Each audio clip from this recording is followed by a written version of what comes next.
If that still works for you, I told you any day.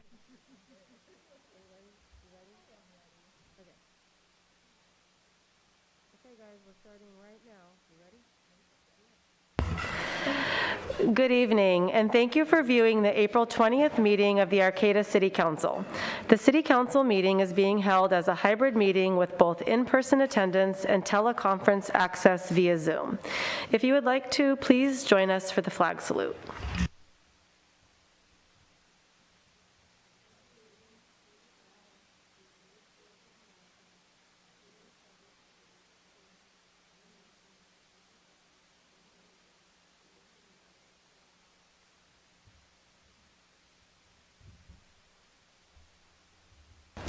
Will the city clerk please call the roll? Mayor Atkins Salazar. Here. Vice Mayor Schaefer. Here. Councilmember Matthews. Here. Councilmember Watson is absent, and we have a quorum. Okay, thank you. So if you wish to make a comment during the meeting, either at the 2 open public comment periods or for an individual agenda item, there are 3 ways to do so. If you are here in person, please line up behind the podium when the item you would like to speak on is accepting public comment. If you are logged on to Zoom, click raise your hand when it is time for public comment on the item on which you wish to speak. If you are on the phone, press *9 on your phone to raise your hand. When it is your turn, you will be prompted to dial *6 on your phone. For each item, we will be taking remote public comment first and then moving to the in-person comments. We will not be going back and forth, so if you are wanting to comment remotely, please raise your hand or press *9 as soon as public comment is requested for that item. So next it takes us to Ceremonial Matters, and because we are new to being in person and all the changes, I just wanted to kind of give a flow of how it works. So we will read the proclamation for whatever one is up first, and then after we've read the proclamation, we'll bring it down, and whoever's here to accept it will shake hands, give you the proclamation, and then if you would like to, you can go to the podium and make a statement. I think last time I forgot to invite people to the podium, so I apologize for that. So the first item A, is a proclamation in recognition of World Tai Chi Day, April 30th, 2022. So this says, whereas World Tai Chi Day is now celebrated annually in hundreds of cities in over 80 nations worldwide, and whereas Tai Chi has been called medication in motion by Harvard Health publication for the myriad of health benefits it offers, and whereas numerous studies have pointed to the benefits of Tai Chi for stress relief, improved balance and coordination among the elderly, as well as improved behavior for adolescents with attention deficit hyperactivity disorder, and whereas World Tai Chi Day is meant to bring the community together to learn more about this gentle exercise, a series of mindful, relaxed movements that people of all ages and fitness levels can practice to improve health by boosting the immune system, increasing vitality, longevity, and well-being. Now, therefore, be it proclaimed that the City Council of the City of Arcata hereby recognizes World Tai Chi Day and encourages all residents to join on the Arcata Plaza at 10 a.m. on Saturday, April 30th to participate in this event. Community members can also visit worldtaichiday.org to learn more.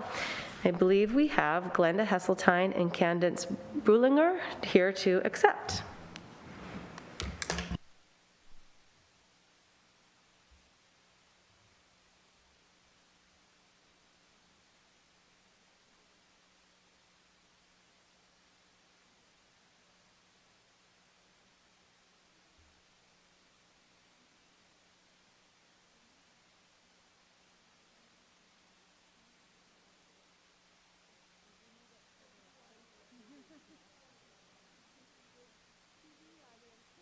Microphone shy here. I just want to say, Mayor, just how wonderful it is to have the city welcome us, and it's been that way with the maintenance department's going to help us with the signs, and the farmers market director, Laura, is glad we're going to be out there. And any of you that want to come, it's all about slowing down and waking up. And those two things seem opposite, but that's what Tai Chi does. It brings together opposites. You don't need any practice to come out with us Saturday, April 30th at 10 o'clock. We'll be in the northwest corner. It's free. And it's just a great stress reduction practice. So any of you that are feeling a little bit uptight, come and hang out with us. And thank you again for the proclamation. I so appreciate it. It's our pleasure. Maybe we need to get Glenda in here 15 minutes prior to every council meeting to get us all in the right space. So next we have a proclamation in recognition of Bike Month, which is May of 2022, and Councilmember Matthews is going to read this one. Okay, City of Arcata proclamation in recognition of Bike Month, May 2022. Whereas millions of people bicycle to work, school, social gatherings, and do errands because it is an inexpensive and environmentally sound form of travel, as well as an excellent form of exercise and family recognition. And whereas bicycling addresses the global problems of climate change, oil dependence, air and noise pollution, it reduces traffic, parking congestion and noise, and increases physical activity and public health.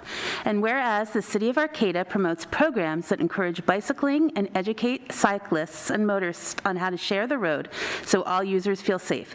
These initiatives earned Arcata a bicycle-friendly community silver award from the League of American Bicyclists, and the city continues towards a goal of achieving gold-level bicycle-friendly city in the near future. And whereas the City of Arcata has prioritized the development of a safe, connected, active transportation network through projects such as the Humboldt Bay Trail, Arcata Annie and Mary Trail, the Arcata Bicycle Boulevard, and the Bike Share program. And whereas the city's goal is to advance bicycle-friendly routes throughout town each year, and therefore invests in bicycle and trail infrastructure, including recently approved active transportation program funding for planning, design, and construction of the Annie and Mary Trail from Sunset Boulevard to the Humboldt Bay Municipal District Park 1. And whereas, in observance of National Bike Month and Bike Month Humboldt, the City and Humboldt Bike Month Coalition, bikemonthhumboldt.org, encourages residents and visitors to participate in various Bike Month activities in May to share community support for cycling. Now therefore be it proclaimed by the City Council of the City of Arcata that May 2022 is Bike Month throughout Arcata. The Council encourages everyone to participate in Bike Month activities, encourages the installation of bicycle parking and other facilities to support Arcata's growing number of bicyclists, and encourages people to bicycle as a means of transportation this and every month. Dated April 20th, 2022. Signed, Stacey Gonzalez, our mayor.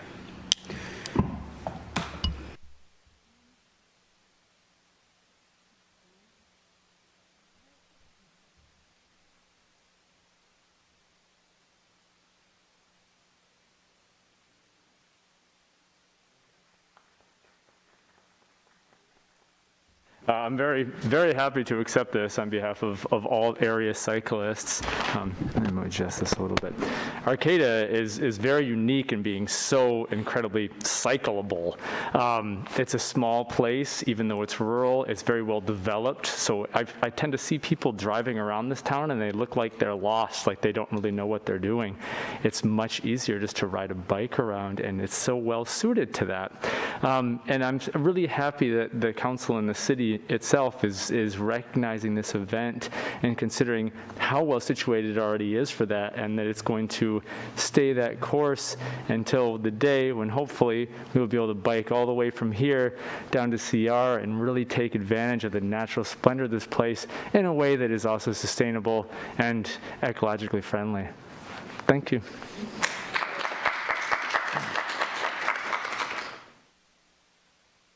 And for those of you that were just here for proclamations, you're more than welcome to stay, but you're also more than welcome to leave. So it's totally up to you.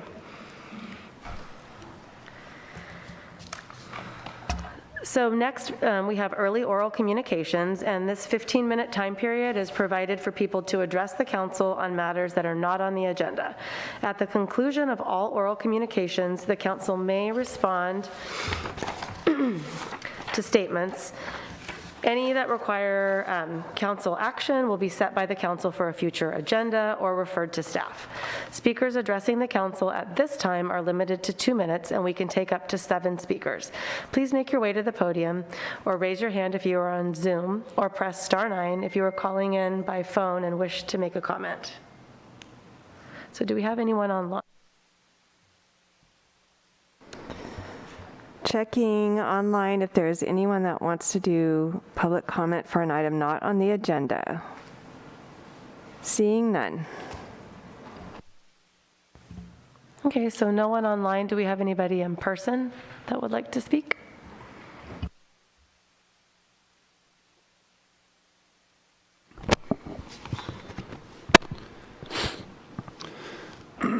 Thank you, Mayor Salazar, and Council Members Matthews and Schaefer. Scott McBain. We've been part of the Responsible Growth Arcata group. We submitted lengthy comments to you on March 31st and April 11th. And with the upcoming joint study sessions coming up, we wanted to elaborate a few of our suggestions that may be useful for topics for the study plan. So I just wanted to get these to you ahead of time. So first, and also I'd like just to hand out kind of the written summary. Is it okay to put it on the paper? Just so you have some record of it. But there's 3 things, or maybe 4 things, that we wanted to suggest. We wanted to recommend that the study sessions discuss separating the general plan from the gateway plan process. Given the importance of these plans to the future of the city of Arcata, separating them has several potential benefits. More meaningful community engagement in both plans provides more time to do both better, and should enable city council members and planning commissioners to meaningfully participate in the general plan update, given the recusal issues with the gateway plan. Second, we recommend that the study sessions discuss an improved community engagement process compared to what's been done to date, where the community can contribute to developing the plan rather than reacting to something presented to us. So we recommend that the study session also invite several leaders of the General Plan 2020 process and Plaza Improvement Task Force to help brainstorm a better approach that builds in more community engagement and rebuilds trust and is efficient to get the job done. Third, we recommend that the study sessions discuss the trade-offs and merits of the gateway plan being either a specific plan versus an area plan. And our April 11th letter gave you some ideas of some of the trade-offs, but we're not experts at it, and we'd like to hear some experts talk about it in a transparent and clinical way. Thank you for letting us provide comments. Sure. If you weren't finished, you could also pass it off to another member of the group to finish if you need to. Okay.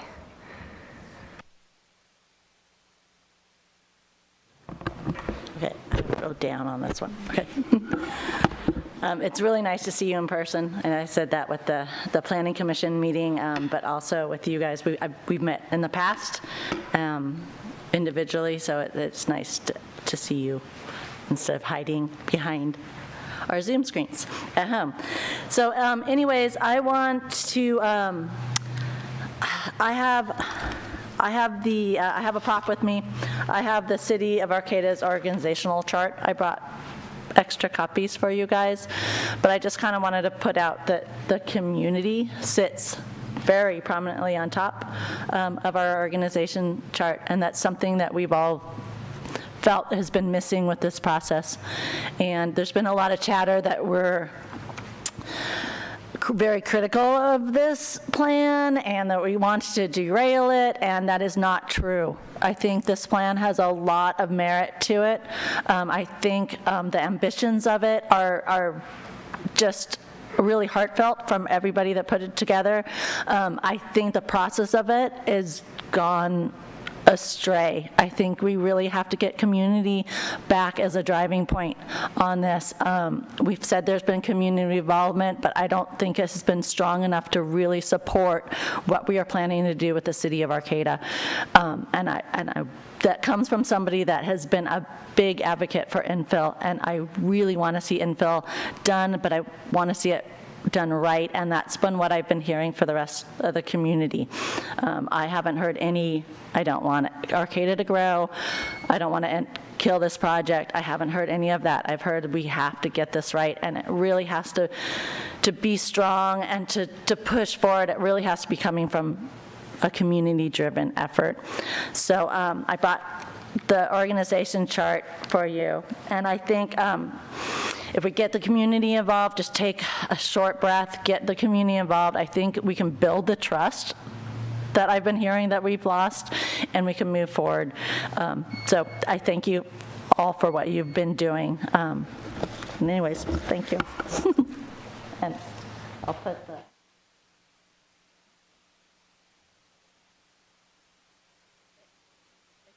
It goes this way, so, and not instead of this way. I think the city's been looking at it upside down, so.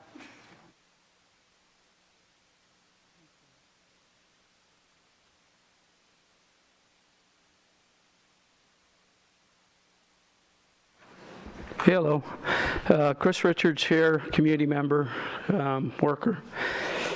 I don't want to take up too much valuable time of everybody, but it's nice that we can all be in person and I can be with the three of you so in this room. And I just wanted to thank you for your service. And it's great that you guys are following through and continuing to be a voice for the people and being the interface with staff and helping to make all this happen in the best way that we can. Anyway, that's all I had tonight, but thank you so much.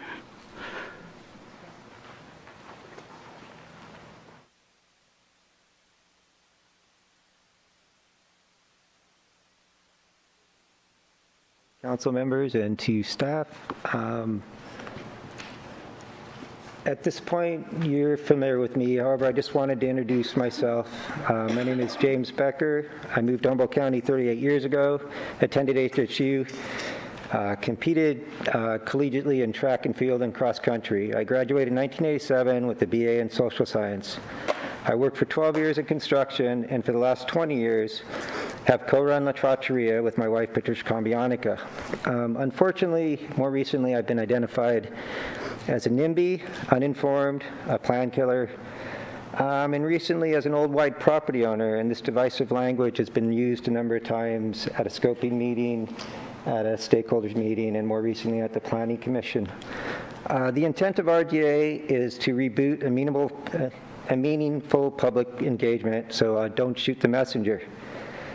The drafting of the Gateway draft appears to be more choreographed by the Community Development Department. That is my feeling. This has not been community-led process as occurred in the General Plan 2020. The committees and the commissions in this process have been siloed and expected to make recommendations off of limited information. Tonight I ask the City Council to call for a joint study session with Planning Commission and discuss the merits of the Gateway Area Plan versus a specific plan. In addition, removing the Gateway Plan from the General Plan 45, and this can allow for the Gateway Plan and the General Plan 45 to move forward in independent timelines. Thank you.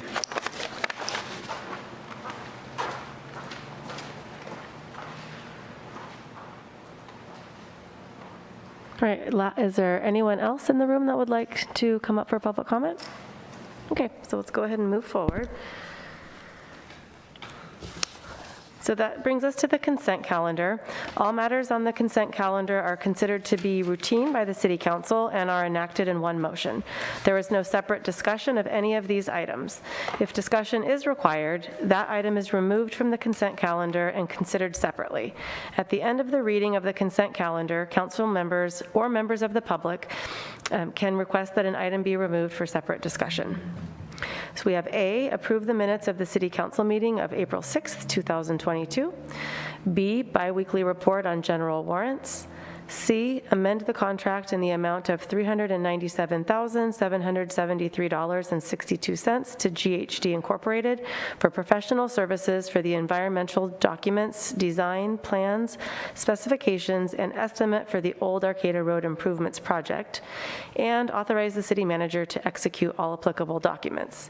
D, adopt resolution number 212-59, a resolution of the City Council of the City of Arcata amending the City of Arcata drug and alcohol testing policy for commercial licensed drivers. Would any council member like to remove an item from the consent calendar? Can I pull item C just very briefly? Sure, absolutely.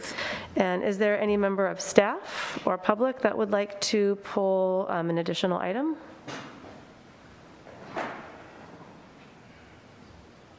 No. Okay, so could I have a motion on the consent item calendar for items A, B, and D? Is that correct? Yeah, so I'll make a motion to approve consent calendar A, B, and D. I'll second that. And do I need to take public, is there any public comment on this? No? Okay. So all in favor? Aye. Aye. Motion carries. So that takes us to item C. Yeah, so Netra, I just wanted to thank you. I did read through this, and what I really appreciate about this contract is that they definitely specifically called out outreach, public meetings, workshops, and so I just wanted to call that out. So, and then I'm just wondering, so we're amending this contract for now, so when it comes back to us at 60% again and 90%, there's probably going to be some more fluctuations in the budget? At this point, good evening, Mayor, Vice Mayor, council members, city staff, and the members of the public. I would say no. Based on the cost they have provided, it's for the final design. So even at 60%, 90%, and 95%, there will be no cost adjustment at this point, unless we find something we have to do based on the funding or other agency required to do some additional analysis or additional technical studies needed for the project. In that case, yes, but as of now, I would say no. There will be no more budget adjustment. Okay, and then where on the budget is this money coming from? I'm sure we went over it at midterm budget review, so I apologize if I'm... So when you say where in the budget, currently it's not showed as a line item in the budget, this amount, because the funding was not approved initially when we were doing the budget.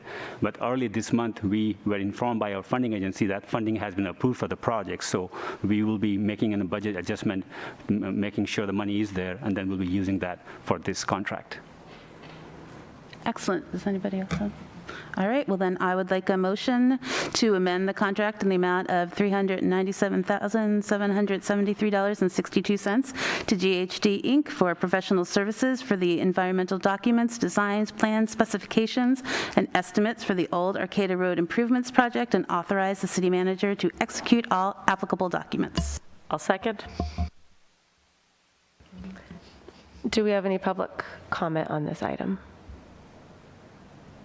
No? Okay, so all in favor? Aye. Aye, all right, motion passes. Okay, so next is new business. So we have to adopt resolution number 212-60, establishing and approving a complete streets policy within the city of Arcata. And could we please have a staff report from our city engineer, Netra Khatri? Good evening again, Mayor, Vice Mayor, council members, city staff, and members of the public, and people on the Zoom.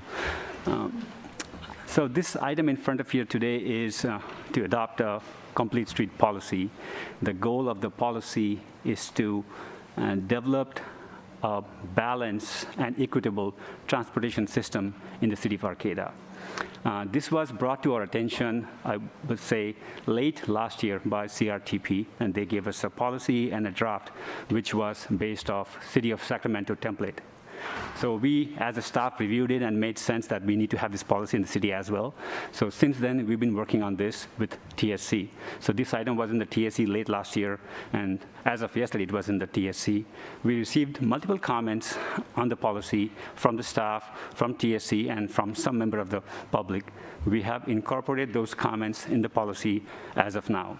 Our hope was to get that policy approved yesterday at TSC. However, at the meeting, we received additional comments from the committee members and from members of the public, which were valid comments, and we were not able to address at the meeting yesterday. So TSC has requested us to address those comments and bring it back to them at the next meeting, and following that, we'll be bringing that to the council for approval. So at this time, I'm just requesting to maybe get more public comments since we are here. And if you have any questions, you can ask questions and get more comments, and then we'll bring this item back to the council for approval.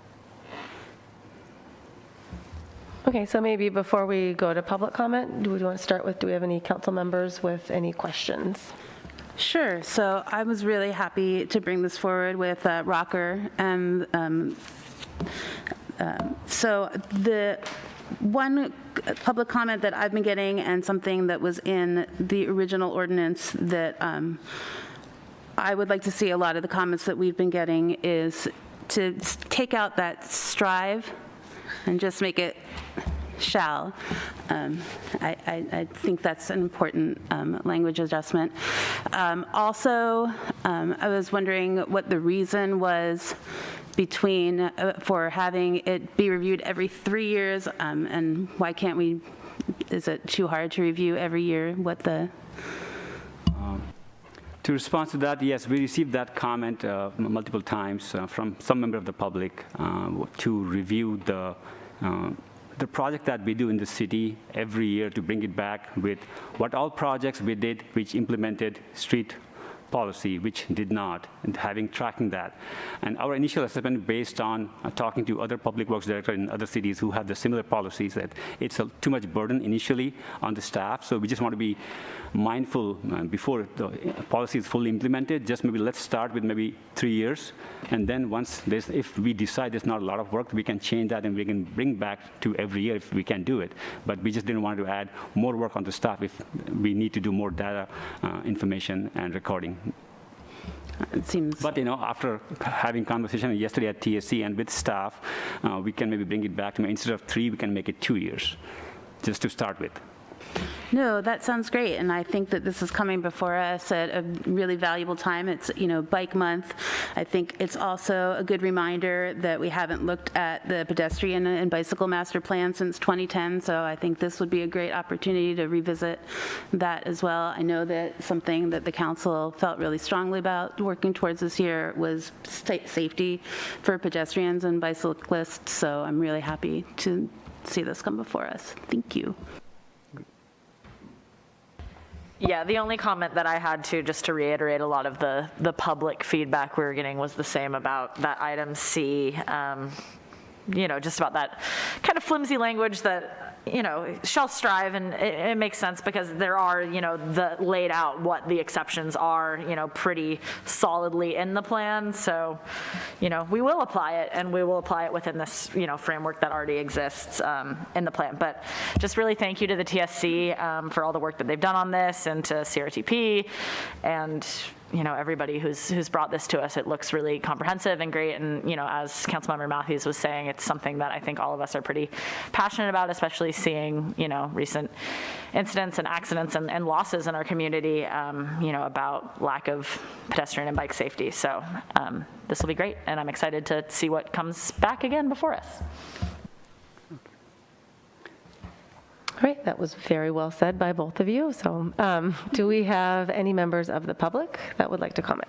We do have some online commenters. At this point, we have 3. Our first one is Matt, and the next will be Colin. Go ahead, please, Matt. Hi, can you all hear me? Hi, my name is Matt Simmons. I'm a member of the Redwood Coalition for Climate and Environmental Responsibility. Yeah. Are you able to go? Yes. Matt, I think they need to turn their, just tight, Matt. They're just going to turn their speaker on and you're going to be good. We can hear you on our side. Okay. You're good now, right. Matt. Sorry about that. Go ahead, please. No worries. Hi, my name is Matt Simmons. I'm a member or co-director of the Redwood Coalition for Climate and Environmental Responsibility, or ROCKR.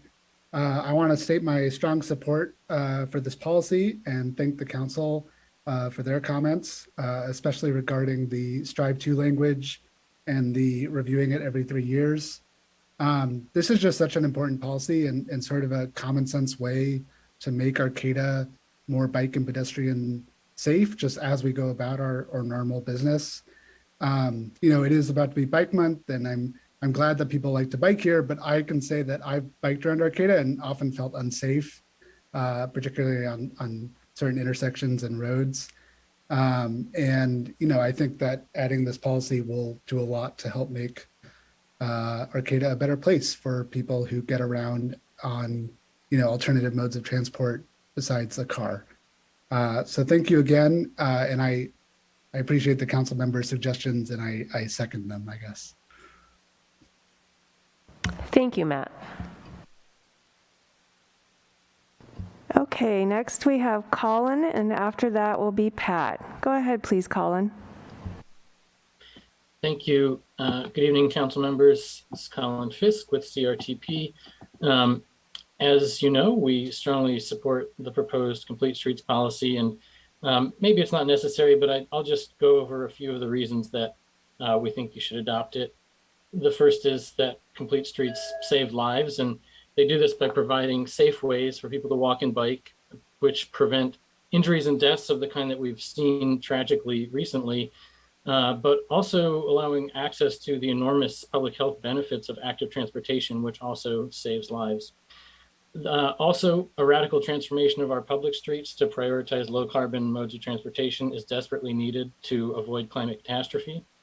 And finally, adding bike, pedestrian, and transit improvements to routine street repaving and restriping projects, along with all the other projects, is by far the cheapest, easiest, and quickest way to get these improvements in place. And the difference really between the current method and this policy is that under this policy, bike, pedestrian, and transit improvements will be included in every project by default rather than added on a project by project basis. And if improvements for any of those modes is removed from a project, the city will have to justify that and allow for public comment. And so it really just kind of flips the script in an important and necessary way. That said, of course, we do have a couple of requests for improvement, and I'm very glad to hear the council members' comments about the strive to language and the progress reports. I also want to call out that the original model policy called for prioritizing improvements in disadvantaged communities. That language was removed, but we would encourage you to add it back in and specify that the city will especially prioritize disadvantaged areas like, for example, Valley West when implementing the policy. Finally, as you heard last night, the TSC decided it needed a little more time to review the policy, but partly because of the issues I just raised. But I guess I would urge you to just go ahead and adopt it. I think it'll take time to implement the policy, and the need is urgent. And you know, if you make these changes now, there's a workable policy. The TSC can continue its review, and it's always possible and indeed likely to come back for revisions at a future date. But I hope we just don't delay very long in moving forward with this critical policy shift for the future of the city. Thank you.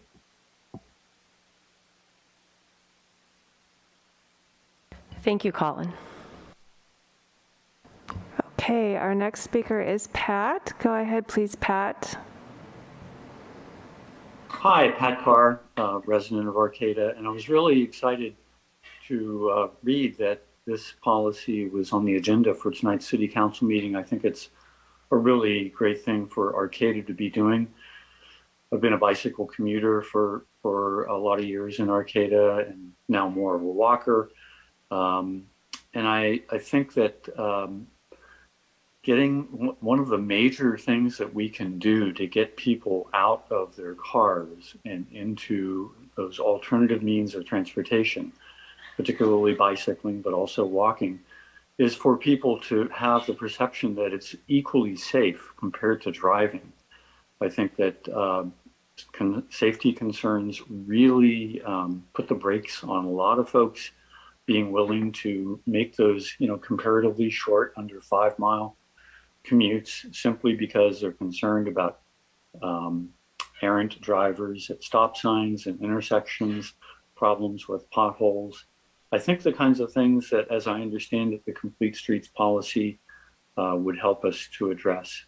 And I concur with Colin that I think if something can be done in the Valley West area to promote that. Valley West, when I bike through there, it does feel a little frightening with the amount of traffic, and the bike lanes are a little bit narrow.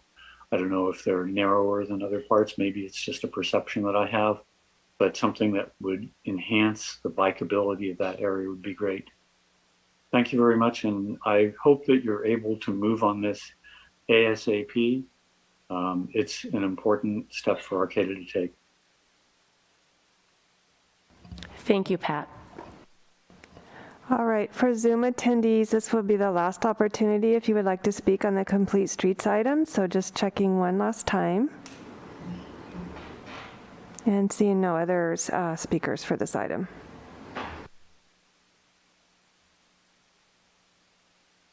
Good evening, City Council and staff and audience members here and there. My name is Joanne McGarry. I go by McGreta, to call attention to that wonderful Swedish climate activist who is reminding us that we have to change our ways.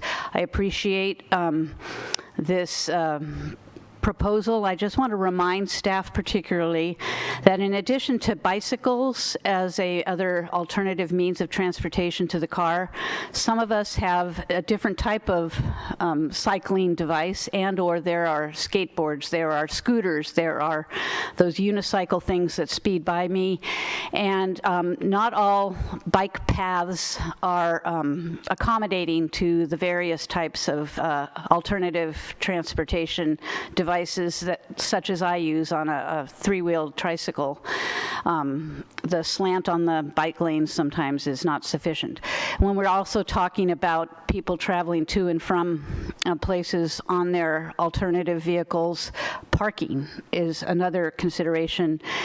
Some people are carrying trailers with children or cargo or things like that, and right now we're relegated oftentimes to a corner next to a building with a little tiny slot to put our vehicle in. And so I would like to really have us seriously look at the concept of you come to go to a place like the plaza, and whatever you're driving or riding or scooting on or whatever, that you really consider a parking slot to be available for any type of vehicle that is in need of stopping there to do shopping or any type of event in the city. So in addition to the lanes and the plans for that, you know, parking and, you know, where people can put their devices, and they're not always a two-wheeled easy old-fashioned bicycle. So just thinking about that, I would like to,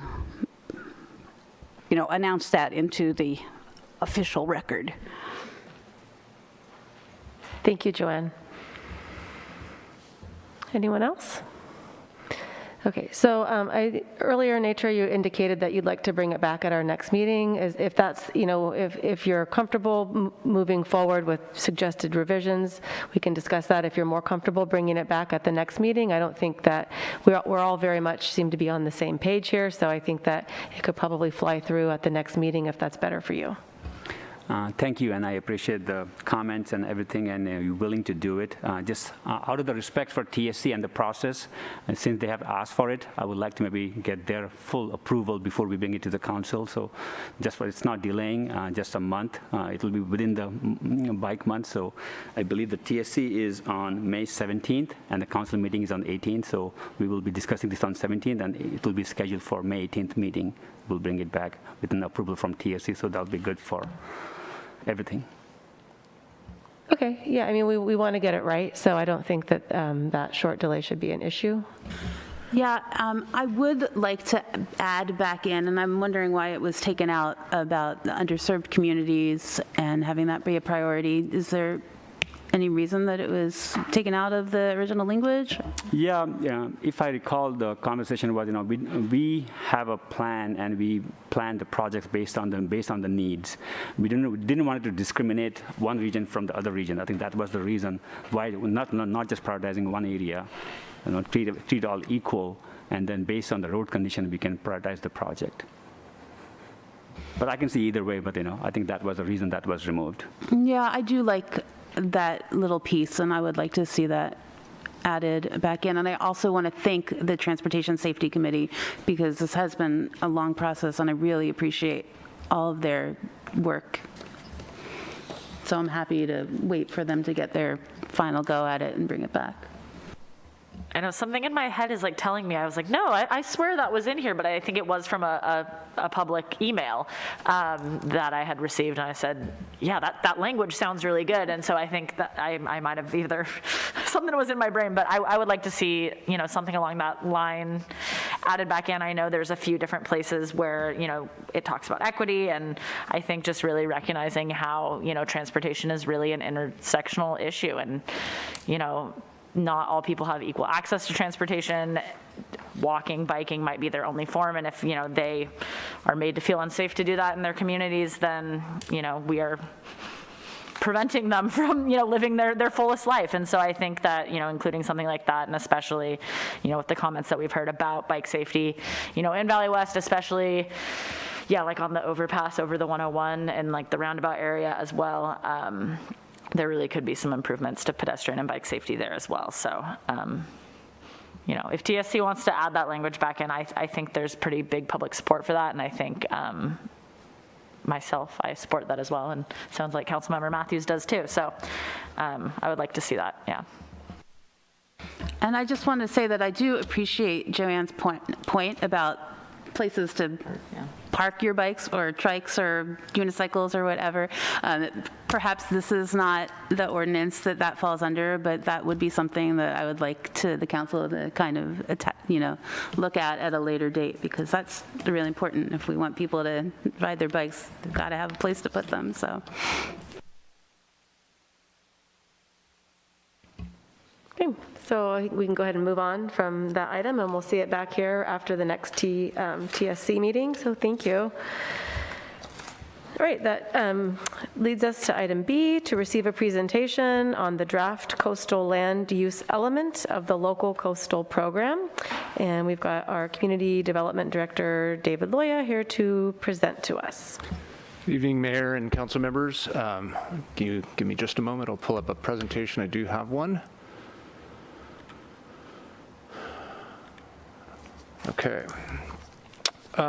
You'll recall that in March, I brought a fairly lengthy presentation, some might call it exhaustive, some might call it exhausting, of the process, the history, and sort of what our next steps are moving forward to get our local coastal program, and I might slip and call it an LCP, approved and updated.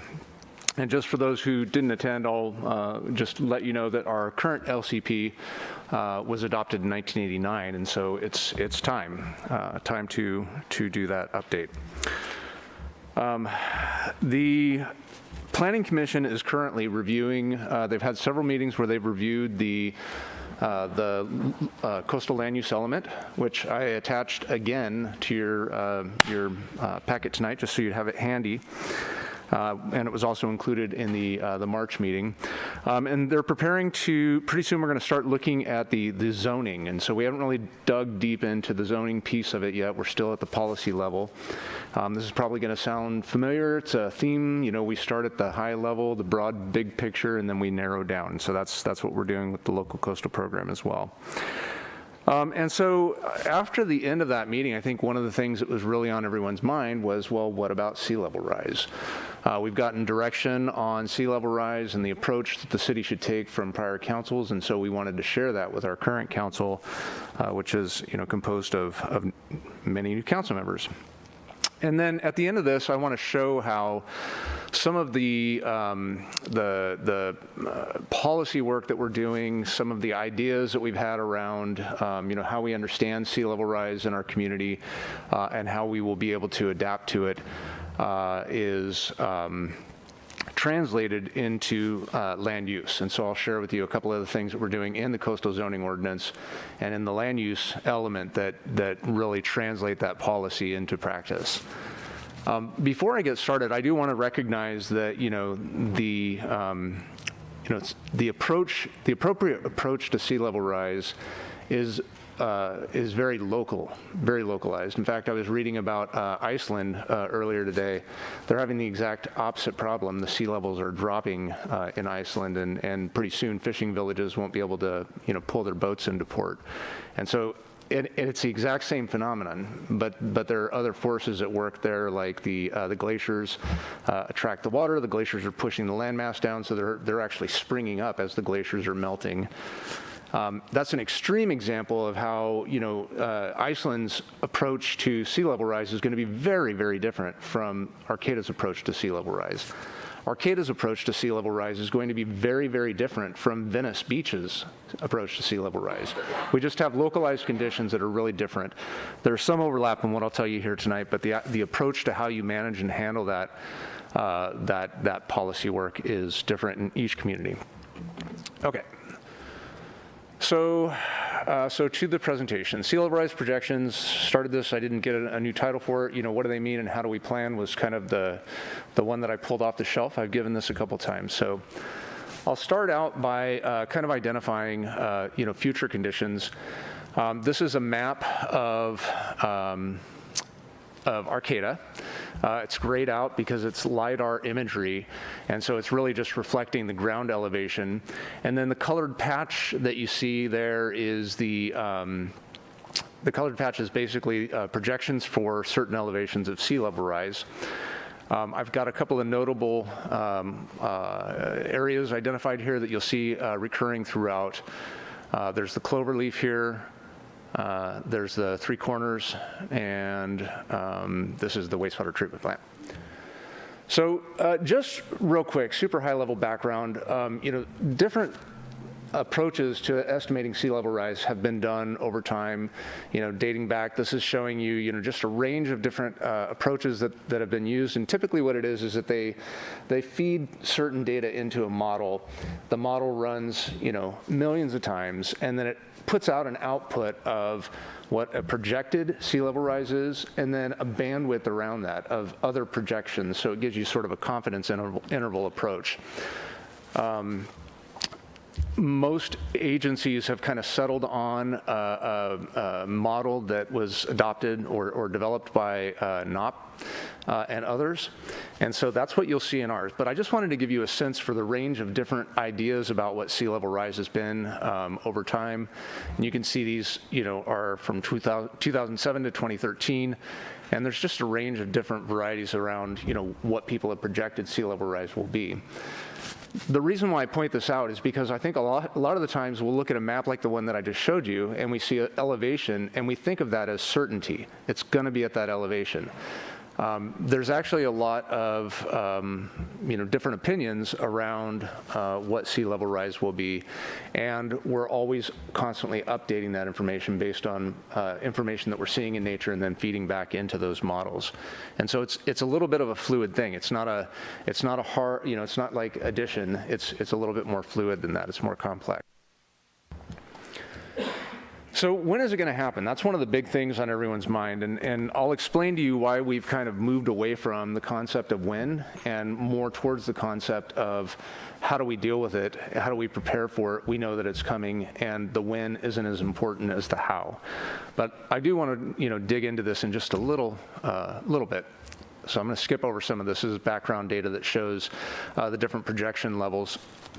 But the couple of projection levels, and this is relevant to the discussions that we're having around the wastewater treatment plant as well, because these projections are, mean different things. So for example, the RCP 8.5 model, not to get too technical, you don't have to remember this, this is just the model that we're currently operating on. It's kind of we're assuming things are going to get worse. We're not planning on things getting better. And that's the model that we're using. This RCP 2.6 is kind of like things will get better over time. We'll figure out how to, improve the climate. And you can see that those two projections are pretty similar up until about 2040, 2050. And that's because there's already a certain amount of greenhouse gases baked into the atmosphere. We know that we're going to get a certain amount of increase in temperatures in the planet because of that greenhouse gas that's already baked into the system. And so regardless of what model you use for these models, you get to the same point by about 2040, 2050, and then they diverge. This one improving, this one getting worse. There's also, it's worth pointing out sort of the extreme model, which creates quite a lot more sea level rise in its projection than these other models do. This is often referred to as the H++ model. Don't ask me what that H++ means. I don't know, but I can research for you if you're really curious. It's just the name of the model. Is the way I use it. But this H++ scenario is significant sea level rise, even out through 2040, 2050. Whereas we're projecting to 2040, 50 centimeters of sea level rise, and this, it's doubled by 2040 with the H++. So it's extreme. It's like ice sheets melting kind of thing. You saw the bands around those. I'll go back and this blue line, for example, is the RCP 8.5. And then here's the confidence interval. It could be as high as this or as low as this lower dotted blue line. So that's the range. And so we started taking a look at that range. And instead of considering the range in elevation, I started thinking about, well, what does the range mean if these different elevations happen over time? So imagine this yellow line is the projection, and the red line is the upper limit, and the green line is the lower limit. What that means is when you say, hey, by 2100, we're going to be at 13 feet of elevation in sea level rise according to the projection, it could be as bad as 16, and it might be as good as 11. You can also look at that and say, well, when I get to 16, that could be in 2100, or if I'm on the lower trajectory, that could be 2200. So when we started talking about this as a community, and wondering, how quickly, how extreme should we move on sea level rise? How aggressive should we set our policies to, address this impending threat? This was part of the conversation, because if we say today in 2020, we're worried about something that's going to happen in 70 years, being as extreme as 16 feet in elevation, and if we got it all wrong, and actually it was 100 years off, but we took land use rights away from people. We took, the ability to generate revenues for, individual private citizens, for the city, places for people to enjoy, to live, to grow, to prosper, et cetera, et cetera. If we took that away from them 100 years early, they would be kind of mad, we reasoned. And so we took this model, this thought process, and extended that over time, as I explained. And then we started thinking, instead of, when is it going to happen? When are we going to hit 12 feet in elevation? Or, when we get to 2100, we'll be at 12 feet of elevation. With this uncertainty, we said, well, how high a threshold can we protect against? Maybe instead of thinking of the when, we should start thinking about how reasonable is it to protect to 13 feet of elevation, 14 feet, 15 feet. What does that mean for the community in terms of investment, and how realistic, how feasible is it to do that? So we basically said, hey, look, there's some uncertainty there. The uncertainty doesn't end there. So let me share with you some of the recent projections. This was a 2018 report from the IPCC that the Intergovernmental Panel on Climate Change, thank you. And they put these, actually I think this is from the Ocean Protection Council, forgive me, this is from the Ocean Protection Council 2018 report. And again, you'll see it's the RCP 8.5 model, so it's the high emissions model. And what this does is it shows you for every foot of sea level rise in elevation, what's the probability of that happening in a given year? And so, let's go to the 2100 that we were, just looking at. If we said, well, hey, look, we're going to get, are we going to get 1 foot of elevation by 2100? The answer is absolutely. It's going to happen. According to these models, it's going to happen. We're going to deal with 1 foot of elevation. So we need to ask ourselves, can we deal with a foot of elevation? The answer is probably yes. But we're going to have significant problems with our infrastructure if we get 6 feet of elevation. So if we look at the 6-foot column at 2100, there's only a 2% chance of getting 6 feet or more of elevation gain in sea level by 2100. And so the way I like to think about this is that, if we were going to have a betting game, we were going to play roulette, and I said, I win 100% of the time, do you want to play? You would say, no, I don't want to play. If I said, you win 46% of the time, do you want to play? You might think about it. I mean, those are pretty even odds. And so you're going to get 3 feet of elevation if you play that game. But to get to 6 feet of elevation, if I told you, look, you win 98% of the time, are you willing to take the gamble if you win 98% of the time? My guess is you probably would. So the way that we translate this into how risk averse should we be thinking about sea level rise to 6 feet of elevation? If you're talking about siting a critical facility like a hospital or an evacuation site, you absolutely do not want to take that gamble. You're talking life safety. You need that resource in the event that something really bad happens. You want to plan to the most uber extreme ends of safety. And so you're not going to take that gamble. But for a lot of other resources, like someone who wants to invest in a business, and they're going to take the 98% chance that they're going to win this investment over the next 100 years, 70 years, which is much, much longer than most people are making financial decisions based on, right? You don't sit down, at the beginning of the month when you're getting ready to do your checkbook or whatever, you're reviewing things, and you think to yourself, how's my checkbook going to look in 100 years? You just don't do that.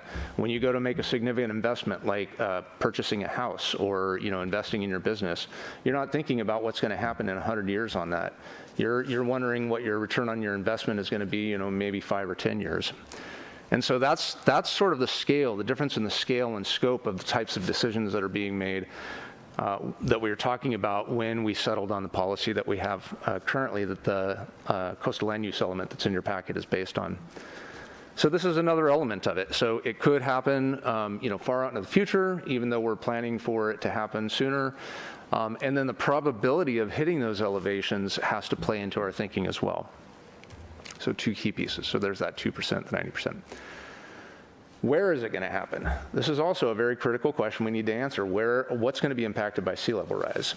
And the truth of the matter is that, I'm going to tell you where it's going to happen, but the reality is that it's going to happen all over. If, for example, we have critical infrastructure like a wastewater treatment plant that is impacted by sea level rise, then no matter where you are in your city, you're going to have to flush a toilet, and that toilet needs to have a functioning wastewater treatment plant. So we need to be real aware that this isn't just a localized phenomenon.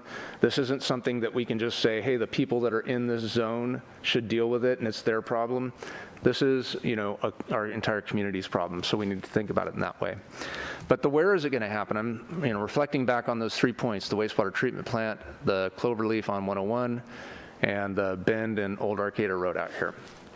And thinking about, okay, well, let's track those, because I've got a couple of different weird images that I want to show you, kind of like that LiDAR image.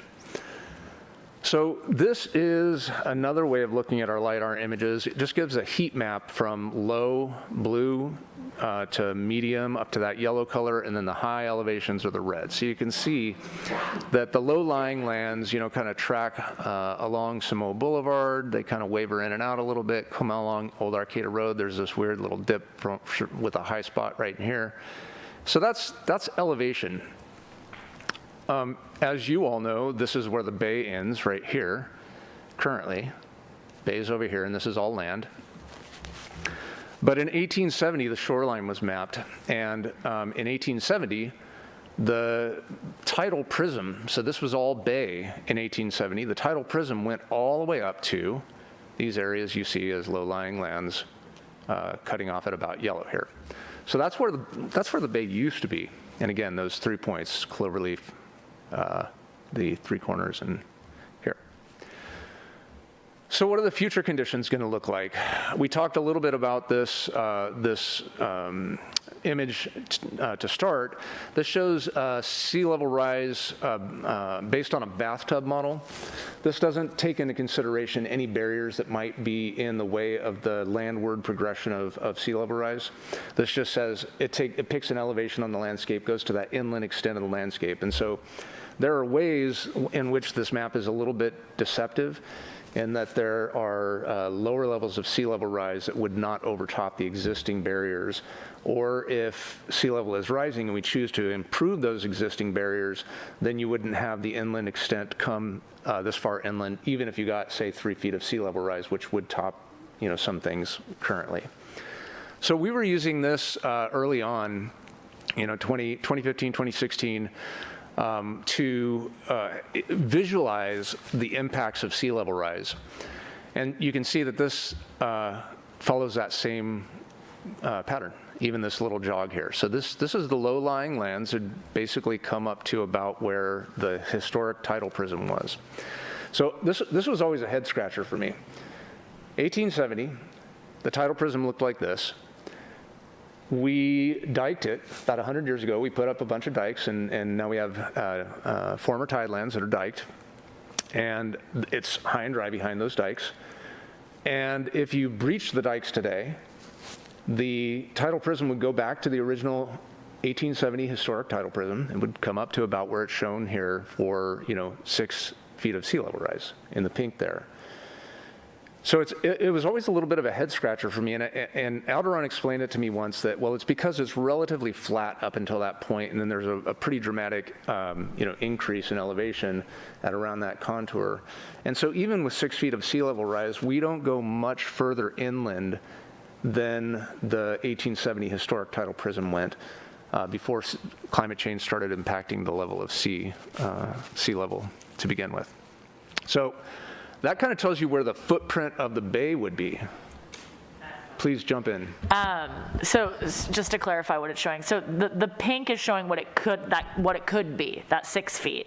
Yeah. But where it's coming up, into the blue is what the reality that we Well, I think the potentially blue face. is, it's been a while since I've looked at the data that made this map. I think the blue is 3 feet.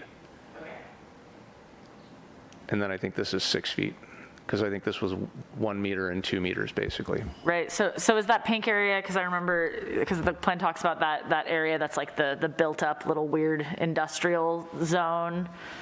Is that piece then? Yeah. Is that like on G Street? So and we have an image that looks at that, but this is South G and H Streets right here. I believe this is Mount Trashmore, where my pointer is. So just for perspective. Okay, so I didn't get a slide put in here, but I did want to just bring this up real quick so you can kind of conceptualize this. So we know where it's going to happen. We don't know when it's going to happen. We know that it's going to, potentially get up to 6 feet. But how often? Because that's the other thing. We look at a map like the one I just showed you, and a lot of the times people think that, well, the water is always going to be at that elevation. Or if you think about like what the max elevation will be, the water's always going to be at that elevation. Well, we all know from looking at the bay, it's like, it's breathing. The tides go in and out, every day they go in and out. And then throughout the season, we have king tides in the winter, so sometimes the tides are much, much higher. And so I think this is an important concept to think about, because it's not like there's going to be a point in time, 2100, we cross that threshold, and then all of a sudden, disaster strikes because the water is always at that elevation. We've heard about, sunny day flooding, for example, in Florida. It's going to be a slow progression. We'll be able to manage certain aspects of it over time, and even when the sea level rise, even when the sea level is at an elevation where it does present relatively significant problems on a regular basis, like maybe it's, 30, 40 times a year in the winter, we're having sunny day flooding, for example, from the tides coming in. We may be able to manage parts of that up to a certain point. And so understanding that, it's we are going to have tidal cycles, and that, adding in the probability and, these other uncertainties, we started forming a picture that looked a little bit more like, instead of saying, hey, the ocean is rising, at some point this area is going to be flooded and unusable, so let's just start bailing on it right away. Let's just devalue everyone's property and say, you can't build out here anymore. Sea level rise is coming, either in 70 years or 170 years, and it's a very low probability that it'll actually get to a point where it's going to flood your property, and it's only going to flood your property part of the year, but you can't do anything with it, and we've totally devalued it by saying that. We said, well, look, let's start thinking about thresholds that we can protect to, and and try and design a program that hands off the responsibility to private landowners. If they want to invest in that property, they're taking on a risk. We file something on title that says you acknowledge, you know you're in this situation. When they try and sell the property, the next person will get notified through that title process that they're in the sea level rise zone. You know, if you hadn't heard of it before now, you know, here's your chance. And that was sort of the conversation, that taking all of those things into consideration and trying to think about how it impacts, you know, Arcata Bay, and trying to develop a policy that was really responsive to that. So what are we going to do? This is where the council landed, again, because of the probabilities, the 2% versus the 100%. We started thinking of money over elevation of protection instead of sea level rise over time. You know, to protect to a lower elevation, you know, maybe to, you know, 1.5 feet, you know, it's going to cost some money. To protect, you know, 5 feet of sea level rise, it's going to cost a lot more. And we don't know when exactly those things are going to happen. We do want to have some estimate of time, because obviously we want to be able to invest and have our investment last for a period of time that you know, pays off the investment. But we, in order to do this, needed to get a sense for, well, how reasonable is it to do this? So we went through and looked at all the barriers to the landward advance of sea level rise, all the levees, all the things that we've built over time, et cetera, and mapped them to elevation. And so we use this as sort of like a gap analysis. You know, we could tell this is 14 feet, this is 14 feet, this is 13 feet. So we have, you know, a 100-foot stretch of 1 foot in elevation rise to make it all 14 feet. And this is real back of the napkin. I don't want this to seem like it's extra rigorous or anything like this, but this is an approach to, you know, starting to think about how we can manage and mitigate sea level rise impacts over time. We did this gap analysis and identified the total elevation. We picked one. We said, look, we'll take 6 feet of sea level rise to protect to a 16-foot king tide. At a 16-foot king tide, there's still going to be the possibility that you'll have a tide that's higher than that, you know, slightly higher than that. But if you put 6 feet of sea level rise in your equation, and the probability of exceeding 15 feet in elevation is a 500-year storm event, so it's possible. You can get a bigger than 500-year storm event. But it's pretty protective for most instances. And that would also protect to a king tide of 13.7 feet. So looking at that, we kind of, again, this is real back of the napkin. We looked at the private and public value of properties, and we looked at the sales tax generation out of the South G Street area, and we looked at the cost of protecting to 16 feet of elevation with the gap analysis. So you can see this area here with the blue line. So we just looked at this area. If we wanted to protect just this area, what would it cost? We came up with a back of the napkin estimate of about $15 million to raise everything here, so it would be protective of 6 feet of sea level rise. The value of the infrastructure, including the wastewater treatment plant, all of the infrastructure that would be protected by this $15 million investment is $140 million. And this is actually several years old, so it's more now, but it was $140 million then. And this area at that time when we looked at it was generating about $125,000 annually to the general fund for sales tax as well. So this, we reasoned, and the city council agreed at the time, said, yes, let's keep pursuing this as a strategy.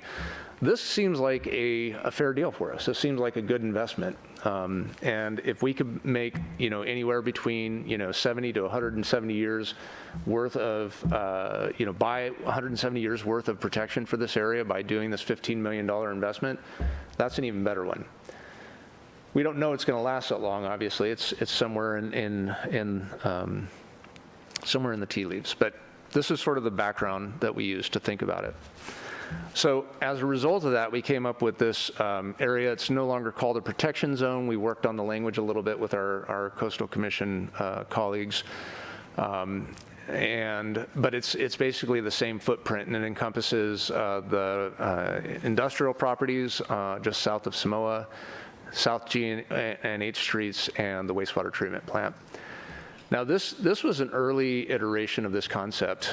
You can see we're proposing a living shoreline around that, you know, and we have ideas for eco levees. Instead of having a hard seawall here, we would do something that was more gradual, more natural, that would provide habitat and so on and so forth.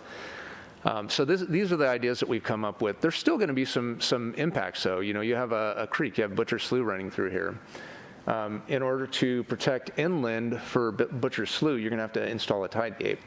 And so there's going to be an impact to wetlands. When you install a tide gate, you put it into an area that is a wetland. And so we've been talking about, how does this work with the Coastal Act? It's one of the big challenges that we're, still a little unclear on, still continuing to work with coastal staff to try and find a solution. So all of these things, I just want to be real clear, this whole policy direction is a little bit off-center for where the Coastal Commission's policy guidance would go, because the Coastal Commission's policy guidance has typically been start retreating as soon as possible. And the best way to start retreating is to not let people do things with their property. If the property gets damaged, don't let them rebuild it. If they want to expand, don't let them expand. No new redevelopment, so on and so forth. But you can imagine a neighborhood where, one by one, the houses start going dark and then, get boarded up, and then they just sit there because you won't let them do anything with that property. You can imagine what a neighborhood like that would feel like.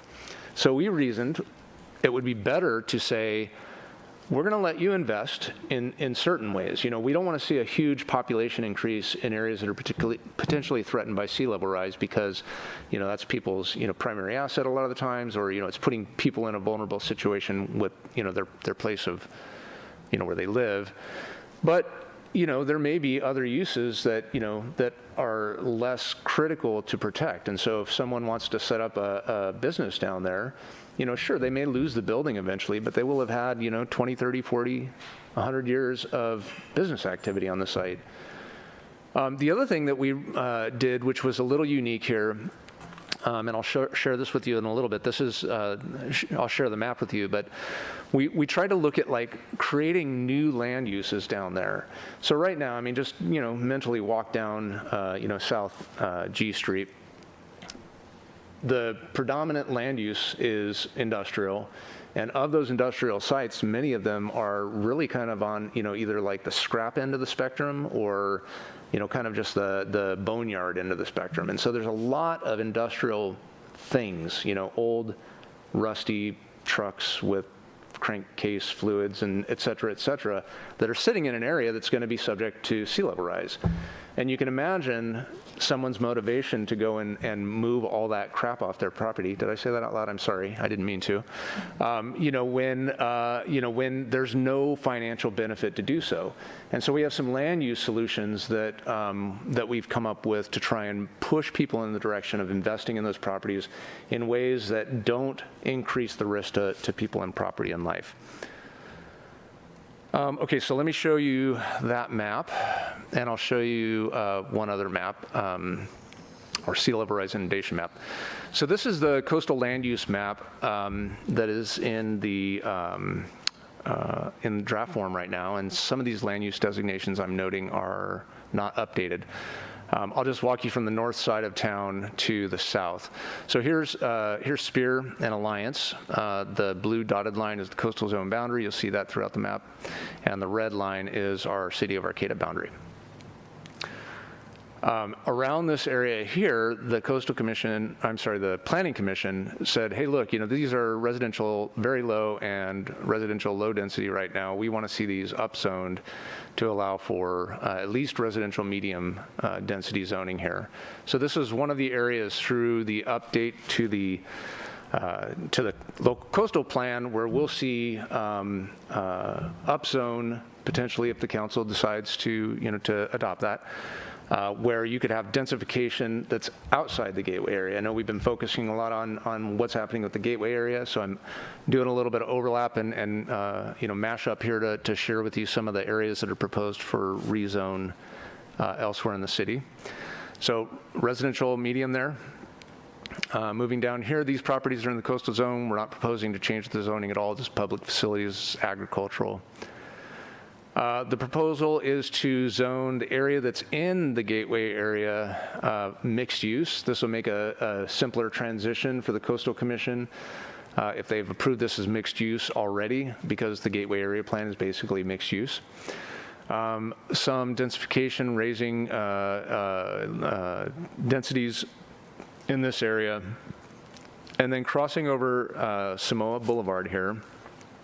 We have a mix of industrial general and industrial limited, mostly industrial limited, that we're proposing to convert entirely to industrial limited. We don't need new heavy industrial uses in the area that's potentially subject to sea level rise. And then the conversation that we're having with the Planning Commission right now is around this CCCV zone. This is an overlay zone that would allow for coastal commercial visitors serving type uses. Those kinds of uses could be, restaurants, they could be, stores that sell, retail, or we could see, uses like RV parks. So I use the RV park as a perfect example of a land use type that if you took one of the scrap yards and you said, hey, why don't you turn this into an RV park? They'd be making as much or more money than just having stuff piled on it. They would clean the site up. They'd remove all that, crud that's on the site that's potentially going to impact the environment if it gets flooded. And then they'd have a business that would generate revenue both for them and for the city. And so it's kind of a win-win-win. So this coastal commercial visitor serving is proposed in the current land use as one of the policy implementations to try and help create new investment in the area that also helps us with a long-term strategy for climate adaptation. I'll point out a nuance around this zone that came up at our Planning Commission meeting last time. One of the planning commissioners mentioned that, all of these residential uses here, this is all residential medium or high or some medium high, I think it's listed as. These residential uses, people are living in these. And if you say, well, you can do CCV and someone just kicks a bunch of people out and then turns it into a hotel, what about that, And so, obviously that doesn't create equity, and we, are striving to create equity. So we've got a couple of conversations going. One idea is to at least initially to exclude this area right here that has these residential uses. Here's a zoom in of it, actually. These residential uses, a lot of these are homeowners. There's a lot of home ownership in this neighborhood, higher than the average in Arcata. And there's a higher proportion of, in particular, Hispanic in the census homes. And so, here's than the rest of the city. So here's an area where, we need to be sensitive to how we treat this. We can't just come in and apply the same kind of incentives for converting uses as we might apply elsewhere. So one idea is to, cut a hole out here and don't allow that to happen just in these residential areas. Another idea that was floated in a meeting recently that I really liked the idea of was to require, and we still need to look into whether or not this is legal, but to require relocation. Typically, if the city is involved in a project, we have financial assistance, or if the state or feds have financial assistance, for instance, one of our low-income housing projects. Anyone who's on the site before the project starts would have to receive relocation assistance. They'd have to be paid to move their stuff to another house that has, similar, or better quality of life, and that they can afford.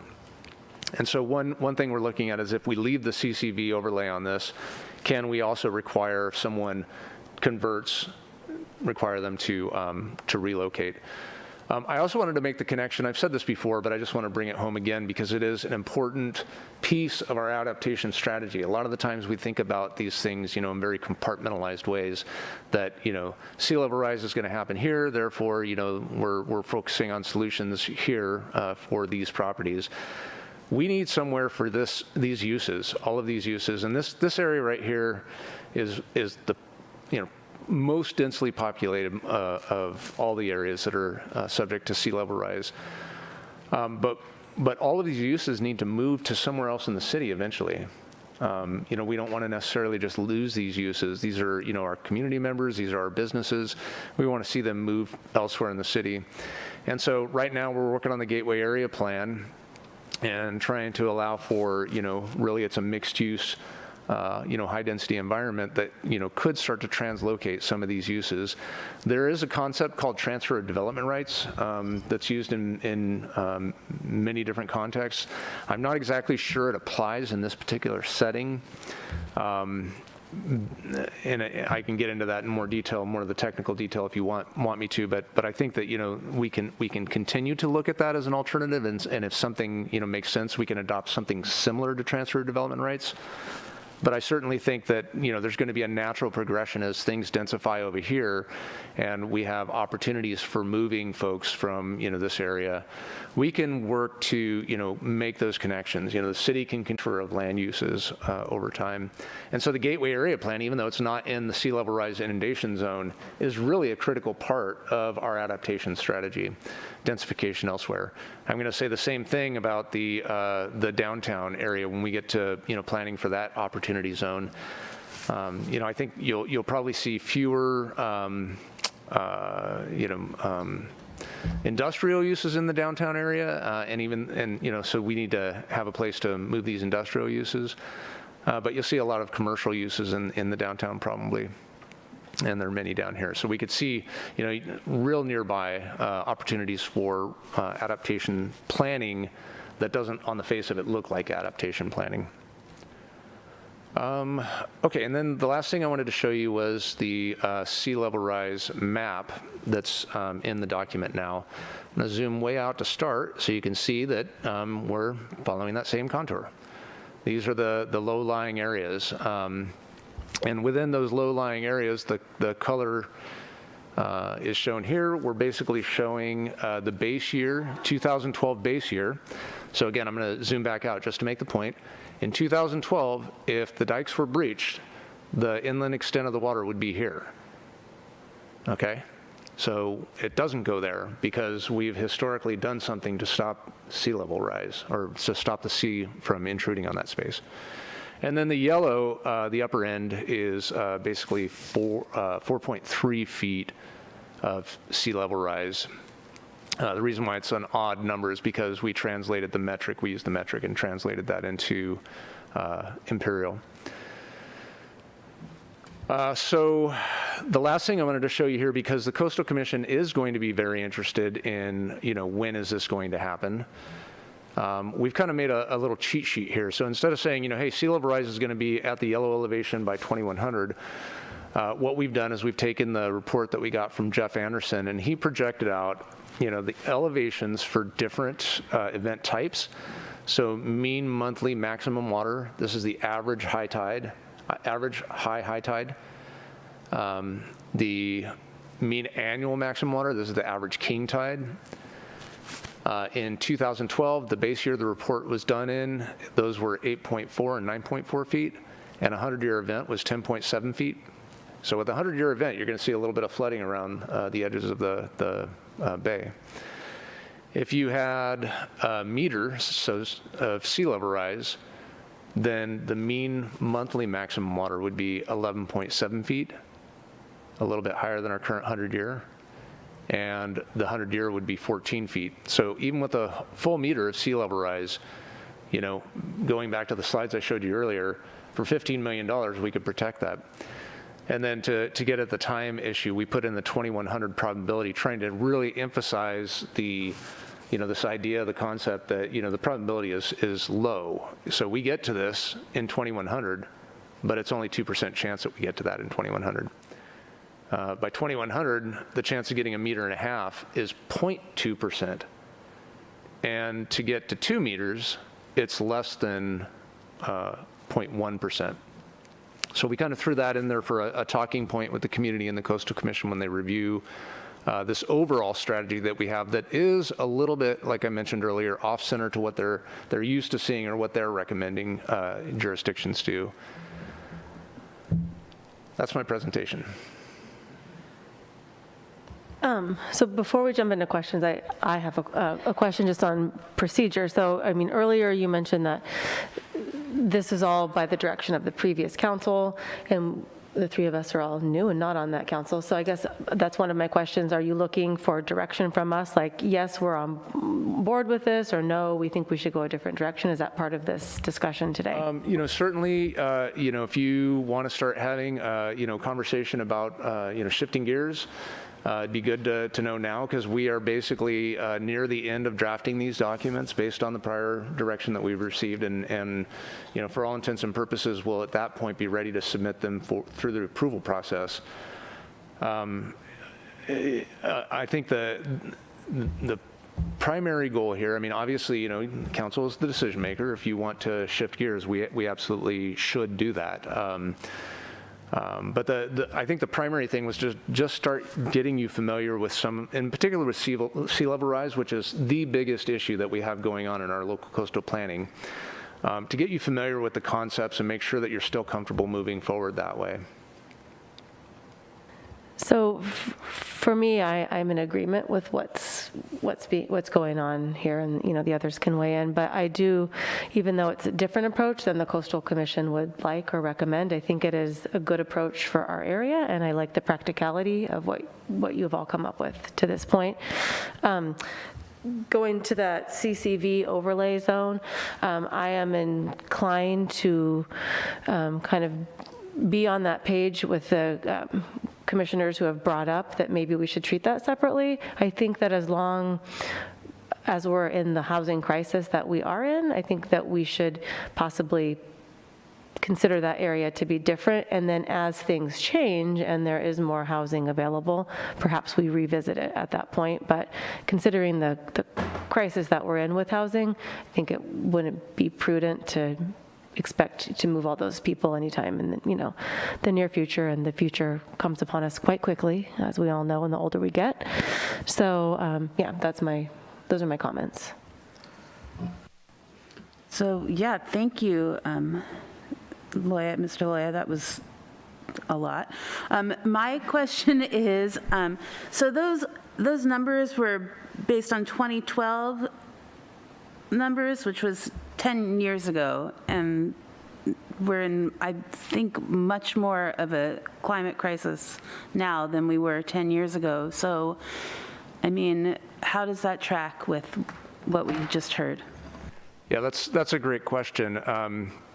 So the model that we had Jeff Anderson, Northern Hydrology Engineering, work on for us, had to pick a base year elevation so that we'd have a starting point to put in the model.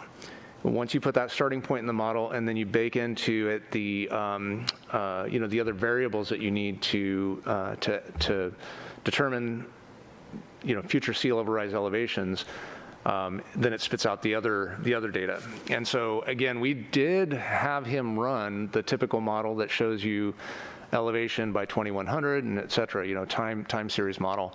But we also had him run a model that was based purely on elevation. So that's where this comes from, up in the upper right-hand corner, showing just, what is it if we had a half a meter? What is it if we had a meter, and so on and so forth. So we're not relying on the 2012 data for it's not like it's dated. It's just a starting data point, and it tells us, okay, this is what the elevations of the ocean, or localized bay, actually. This is done for our local bay area. It's not even like most of the table that I showed you earlier with the probabilities on it. That was for the North Spit buoy. Jeff did the work on really hyper-localized conditions, and so that 2012 base year just tells you what it was in the past, and it doesn't have, except for the fact that it was a starting point for the model, it doesn't have anything to do with the future. So it's okay to keep that 2012 data point in there. Does that make sense? I feel like I went around in circles and didn't really explain it very clearly. So No. if it's not clear, let me try again. It makes sense. I just, we're frankly in a climate crisis, so I'm just worried that things are going to get a whole lot worse than we expect them to if we don't change our ways. Yeah, no, I agree, and that's part of the reason why we went for the elevation approach instead of the time series approach. The time series approach, you're constantly having to reevaluate because it's based on what the elevation is going to be at a certain point in the future. And if the projections get higher, we're saying, well, no, we need to put more greenhouse gases into the model to, arrive at a higher elevation. You're constantly updating your document to try and keep track of those changes. Our document is completely resistant. It's completely vulnerable, not vulnerable to all those changes that will happen in the future to the model, because it's just purely based on elevation. Now, this piece, we'll give the caveat that this piece may change because. From the online community, I'm not seeing what you're talking about. Okay, I'm sorry. I'm sure our IT guy will catch up in just a second. I can't control that. The probability shown here, those will change over time as the models change. And so we would still have to update this piece of it. And the reason why we put this piece of it in here is because we know that the Coastal Commission is going to want to know something about, well, what's going to happen in 2100? What are the elevations going to be? And so we can tell that story here. Okay, I'm just wrapping my head around it, but thank you. Yeah. Well, and I'm wondering, Councilmember Matthews, if you might also be referring to to the earlier charts that were also, because that was my question, because when you're looking at, the bar charts or the trajectory, we're only going, they're older numbers, so that could have been part of the question. Exactly. These were studies that were done. This was a study done in 2007. They came up with this as a range. This one was done by the IPCC in 2013, and they came up with this range. Slightly higher projection and a bigger range. The only point to this was that that there have been many different models. They've all come up with different solutions depending on how the model is used. And we have sort of resolved as the IPCC is tracking the not at all model that is pretty, generally speaking, that's for a global model, that's the best one to use right now. And it does get worse over time. We're constantly finding new information, new feedback, verifying the model, checking it, and making sure it's working properly. And we're finding that it's not, that we have to constantly just edge up ever so slightly our estimates, which is frightening. I mean, it's scary. It's an existential crisis. And so those things will still be being tracked and changed, and we'll be able to see that real-time information outside of the document and be able to make decisions, based on that information outside the document. It just, for our policy strategy, we wanted something that would be a little bit more stable, a little bit more, malleable to, stable, I'm sorry, that it would stay the same. We wouldn't have to continue to update the document. That makes sense. Thank you. Mm-hmm. So how does our plan, differ from what the Coastal Commission wants us to do? And then the second question of that, because I remember you spoke about, when we talked about this last time, that there's a coastal element and then there is one that is certified by the Coastal Commission, and that we didn't reach that far. So, I mean, if what we are planning is different than what the Coastal Commission wants us to do, what are the drawbacks of that versus the benefits to our community? I'm sure you could give us an hour-long presentation on that question probably, but how does this interact with this idea of getting certified, and what does that do to us? Yeah, that's a great question. I think the simplest way of saying it is that the Coastal Commission has the most conservative approach possible. They would rather see the most conservative approach possible. They would rather see communities adopt policies that immediately start divesting of areas that are, in those mapped inundation zones.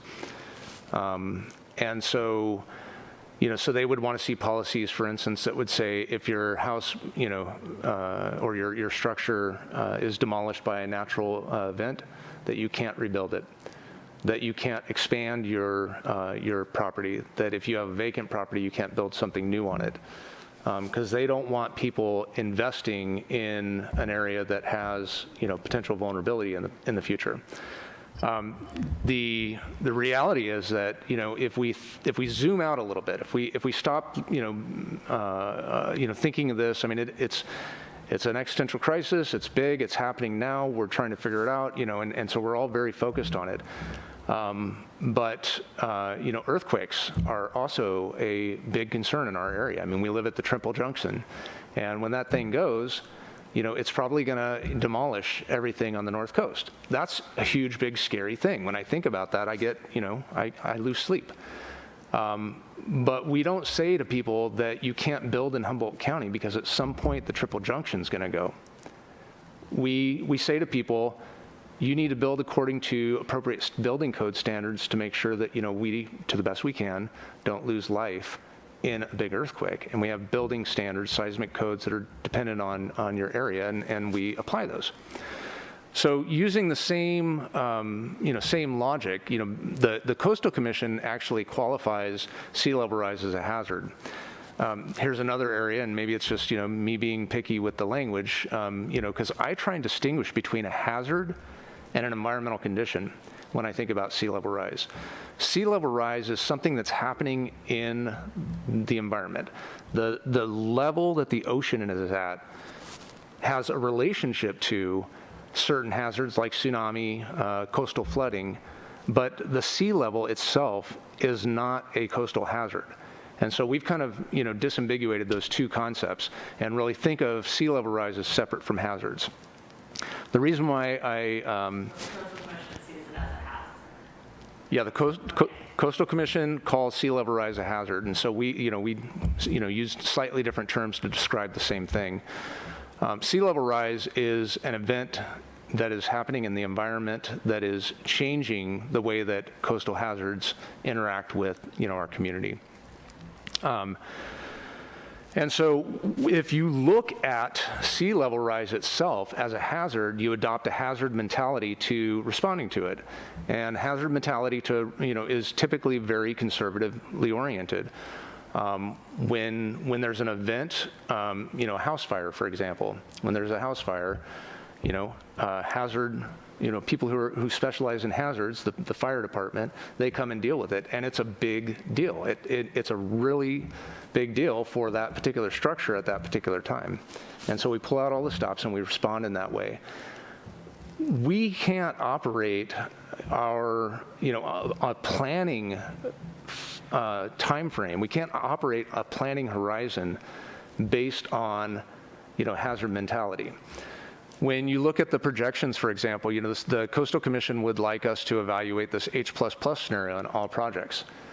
And, it's the H++ scenario, I mean, I don't have the data to show you at this point, but it's so significantly higher than normal projections for sea level rise that if we said, look, we want to base our sea level rise policy on H++, instead of thinking about, evacuating or planning for withdrawal from sea level rise south of Samoa, we would also be planning for a retreat from the building we're sitting in right now.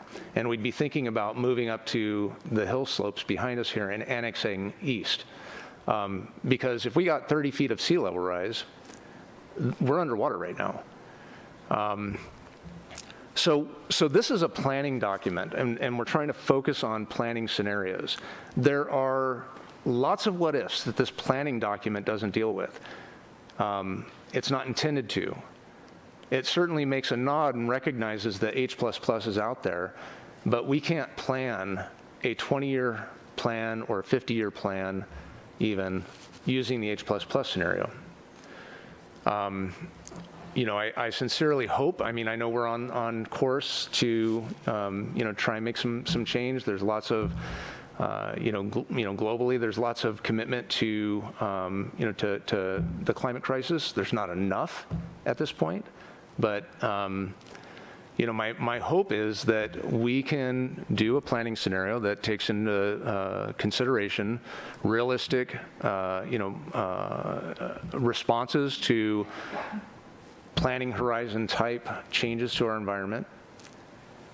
If we're wrong and we're on the H++ scenario, we really wouldn't have lost much, to be honest with you, because if sea level rise if we have a collapse of an ice sheet or something like that, and we get 3 feet of sea level rise tomorrow, we're not going to be worried anymore about whether we made the right decision on a planning document. There are going to be catastrophic failures all around the world. And so we are working to try and create a document that fits within the parameters of the type of events that it's intended to address. And we're not going beyond that. We're recognizing we're not going beyond that. This is a very long-winded response to your question.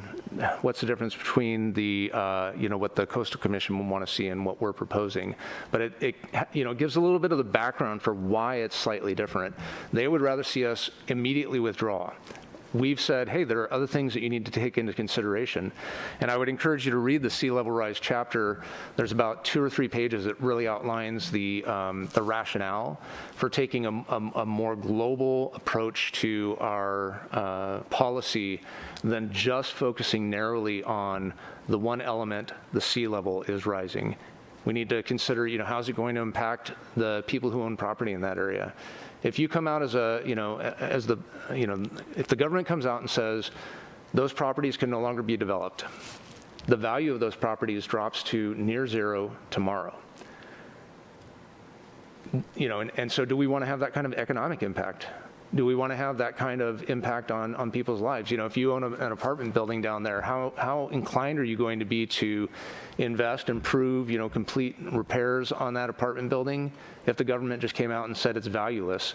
You might think to yourself, well, I'll just, milk these tenants until, they decide to leave, and then I'll walk away from the building and it'll be the city's problem. So we're trying to craft a solution that looks at these long-term changes that we're going to experience and uses the entire time to step into the solutions instead of saying, the house is on fire, let's, run away now. So it's just kind of a different approach. And I feel like the city is taking into consideration, a lot of other sectors and how the policy affects those, as well as, how that policy affects, the existing community in that area, the infrastructure in that area because of the rising seas. So kind of along those lines, I realize that each city is different, and we're taking, we're looking at taking a unique approach. But are you aware of other cities that are doing things similar to what we are, that are going somewhat against the recommendations of the Coastal Commission and taking the approach that we are? I don't have a good example for a city that's doing exactly what we're doing. Many of the many cities do not. I'll just tell you that most of the times, a couple of recent LCP adoptions have been driven by the desire of a city to do a particular project. And so they were under, sort of over the barrel, so to speak, and the Coastal Commission said, well, we're only approving this in your LCP. And so they took it because they wanted to get the project done. But, and I do think that it's important to have the conversation, with the Coastal Commission. We've been working, I mentioned last time that we're working real closely with coastal staff on this update. And when Kristen Kenyon was our point of contact at the Coastal Commission local office, she would frequently tell me, well, I don't know if the Coastal Commission will be able to approve this, but here are some suggestions for, modifying the way that you're, describing it, or, here's some suggestions to, consider including so that it has the best chance that it possibly can. The protection zone was an example. Instead of calling it a protection zone, I think it's now called the second retreat zone. So we're describing how globally it's not just like focused narrowly on the one area and it's going to protect, and because the Coastal Commission is hearing from many communities, we're just going to defend, and then there's this battle over, just defending. We actually have a retreat strategy. It's just on a much more methodical and slower timeline. And so I think that it will be, maybe it's not coming, it doesn't pair well with the recommendations that you're seeing in the guidance that they're putting out. But I do think it's a conversation that, from the local side, many locals are saying, we want this. And the Coastal Commission wants us to update our LCP as well. They're, very interested in local jurisdictions who have 20, 30-year-old local coastal programs to get them to update those. And so, my hope is that, through this mutual desire to, come to a conclusion, we'll have some negotiations that, salvage the core, which is to, to take a more, stepwise approach, focusing on trigger points that are defined by our ability as a community to meet those trigger points. I can sit here today and tell you that we can protect the 16 feet, $15 million. And that makes sense, and let's build a policy based on that. If we find out, 10 years from now that no, it's actually gonna be 15 times $100 million, and we were off by a factor of 100, we might wanna rethink this approach. But I suspect that we're not gonna be off by that much. I suspect that, we'll find that we can continue to, make changes as we have in the last 100 years. And we'll do in the next 100 years to make changes to address coastal flooding. We're a coastal town. We always have been. I'm going to ask you an easy question now. Can we get these slides? Can we have these sent to us just so I can Absolutely. look at these various graphs and numbers and stuff? It'll be interesting to take a closer look, but yeah, thank you. Yeah, absolutely. Also, just thank you, because I took 2 pages of notes. That was a lot of information. It was clear, and it's something that I feel like a lot of people would probably think yeah, that's kind of dry, but I don't know. The way you talk about it with such enthusiasm, I'm captivated. So it was, yeah, a lot of great information. Thank you, David. So what do you need from us right now? If you want to open it up for public comment, that would be great. And then, I'll keep you updated as we're, coming out with the zoning. And if there are other topics that you want me to present on, or we can have a study session as well to dig into them. All right. And as a community, we have gone against the grain before. If we hadn't, we would not have our very special wastewater treatment plan. So this is not unique for us. Okay, let's go ahead and open it for public comment. There'll be 3 minutes, and we'll start with people online. We do have online speakers. Phone call in. Go ahead, please.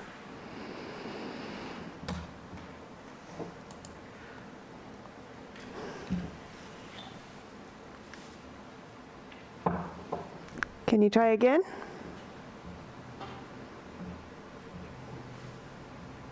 Hello? Hello, go ahead. Oh, I think I just... You're good. There you go. Can you hear me now? Okay. Hi, this is Jennifer Kalt. I'm the director of Humboldt Baykeeper. And we have been following sea level rise and the LCP update for the city of Arcata for many years. In fact, since the previous one was left to die on the vine because there could be apparently no agreement between the Coastal Commission and the city. So just, hoping that this can go a little bit better than that one. I really want to put the idea out there that we need to be planning for the nearer term in terms of capital improvements and the sort of projects that take cities and counties and other governments many, many years to plan. And the reason that I bring this up is that the Highway 101 corridor, the safety corridor, as you know, Caltrans has been planning an overpass at Indianola Cutoff for probably 20 years now. And we first brought up sea level rise as a concern in 2010 and were ignored, for many years. And now we know that the highway down near Eureka Slough is projected to be flooded on a monthly basis by the year 2030. So, the city wastewater treatment plant is in the process of this, planning a massive upgrade very close to sea level. And it's going to take decades to plan for new things such as a new wastewater treatment plant location, new roadways, new stormwater sewer transmission lines, all the things that the city can start planning for now. And And then also Humboldt Baykeeper strongly supports the idea of no new residential development in areas that we know will be at risk from sea level rise in the not so distant future. You know, to put new development, new homes in an area that will have to be protected by seawalls or levees that will only by a decade or two seems like poor planning, to put it mildly. And then this idea that David Loya spoke about with trying to convert some of these, like, you know, the old developments that are fairly polluting today, let alone with sea level rise, on South G Street, and converting those to some visitor serving use, like an RV park, is an intriguing idea that could actually result in cleaning those areas up and allowing their use for some time without, you know, putting residential areas at risk. And so that seems like an interesting idea to explore. So I really just hope you'll focus on capital improvements, though, because it takes so long. So thank you so much, and I look forward to more discussion about this. Thank you, Jen.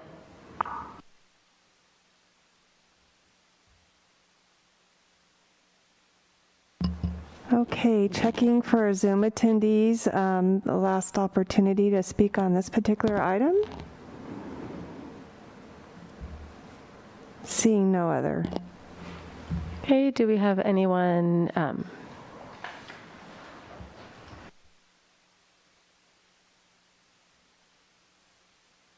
Yeah, hello again. David, just a couple things I wanted to stick with your roulette wheel analogy. And I think I follow the logic of what you're trying to create to present to the Coastal Commission. My question would be, if you were a betting man, what's the odds they're going to accept this? And then the other question would be, devil's advocate, I mean, what do you got to lose? More time and retrying. So, I mean, that's kind of my thoughts on what you presented and, you know, what we're all looking at here. So anyway, any discussion or comments would be great from you at some point. Thank you. Thank you, Chris.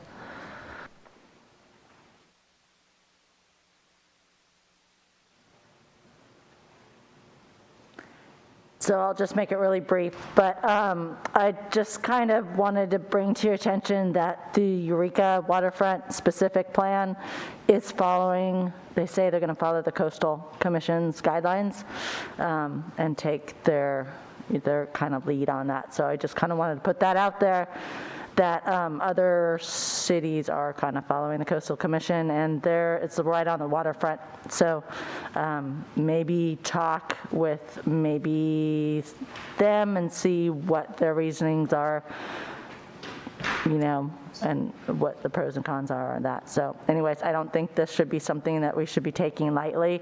I don't think it should be, it just sounds like we're downplaying maybe the possibility of when this is going to happen, and I think it should be, I think it should be taken more seriously. We're dealing with people's lives and their livelihoods, and maybe offer a place on other parts of the city where those residents could move their homes, their actually houses, their smaller houses that could easily be relocated to other areas of the city, and that might be a nice something that we could, you know, think in the future a little bit and kind of protect their property and you know, for the future. So anyways, thank you.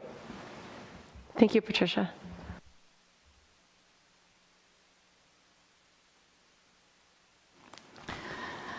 Hi. I remember when Jen Kalt came in person years ago to talk about planned retreat for the sewage treatment facility. And I'm not a gambler, but no matter what, nature bats last. When it does doesn't kind of really matter sometimes. So when we're looking at what the Coastal Commission's approach is and what we're thinking of, and David said something about, we do have a retreat plan, but it's more methodical. I'd like it to be more specific, and I really do think that no matter when it happens, we really need to start a retreat plan now, start planning. And if we're talking about investing a lot of money in improving and protecting our existing wonderful marsh sewage treatment plant, maybe that is not money best spent, and maybe we really need to just let the marsh go as a recreation and a marvelous wildlife center area, and really start moving in a direction with our sewage treatment elsewhere. Because just spending a lot of money to sort of Band-Aid things when we don't really know when that's going to happen. I just sort of think, let's just do it. Let nature take over when it's going to take over, and we kind of move back and don't be so important in the place that we are. And so if we want to keep residents there in the housing on South G and this and that, and have regular conversations with them about what's going on with new information, that's fine. But I think things like our infrastructure and the sewage treatment plant, we really need to start looking at evolving it and moving it away from where it is now. It's served a wonderful world-renowned purpose for a period of time, but maybe now it's time to move uphill for a lot of the purposes that the sewage treatment plant had in the marsh area right now. So I'm just thinking, Coastal Commission sometimes really knows why they make the calls that they do. So I just want to put that in there. Thank you. Thank you, Joanne. Okay, do we have any final comments or questions? Okay, so thank you. Appreciated the presentation, David. Okay, so next that takes us to oral and written communications. This time is provided for people to address the council on matters that are not on the agenda. If you are in person and wanting to give public comment, please line up at the podium. Please raise your hand if you are on Zoom on the webinar, or press *9 if you are on a phone line and you would like to make a public comment. Speakers are limited to 3 minutes, and when it's your time for public comment, you will be unmuted and invited to speak. We're going to go online first, Kimberly, and then we'll stop. So yeah, you can. Okay. Checking for online attendees if anyone wishes to speak at this time. And seeing none. Sorry, Kimberly. Now come back up. I think we have that in there in case there's massive amounts of people wanting to comment. We can get everybody in line, but it typically hasn't rolled out that way. To announce, is this on? Yes, okay. That CUNA is having a disaster preparedness and community resilience block party this Saturday. We'd like to invite the entire community. It's 11 to 3 at Carlson Park. We'll have such organizations as the Tsunami Work Group, CERT, Community Emergency Response Team, Area 1 on Aging, Tri-County for Independent Living, Disaster Dawn, who specializes in everything on disaster preparedness. We'll also have a group coming in from Los Angeles that will be engaging the community and bringing some games to engage the community on climate resilience. And of course, the Arcata Fire Department is going to bring their big truck. We will have something for everyone. We have special music guest Bandemonium. It is a potluck, so don't forget to bring a potluck.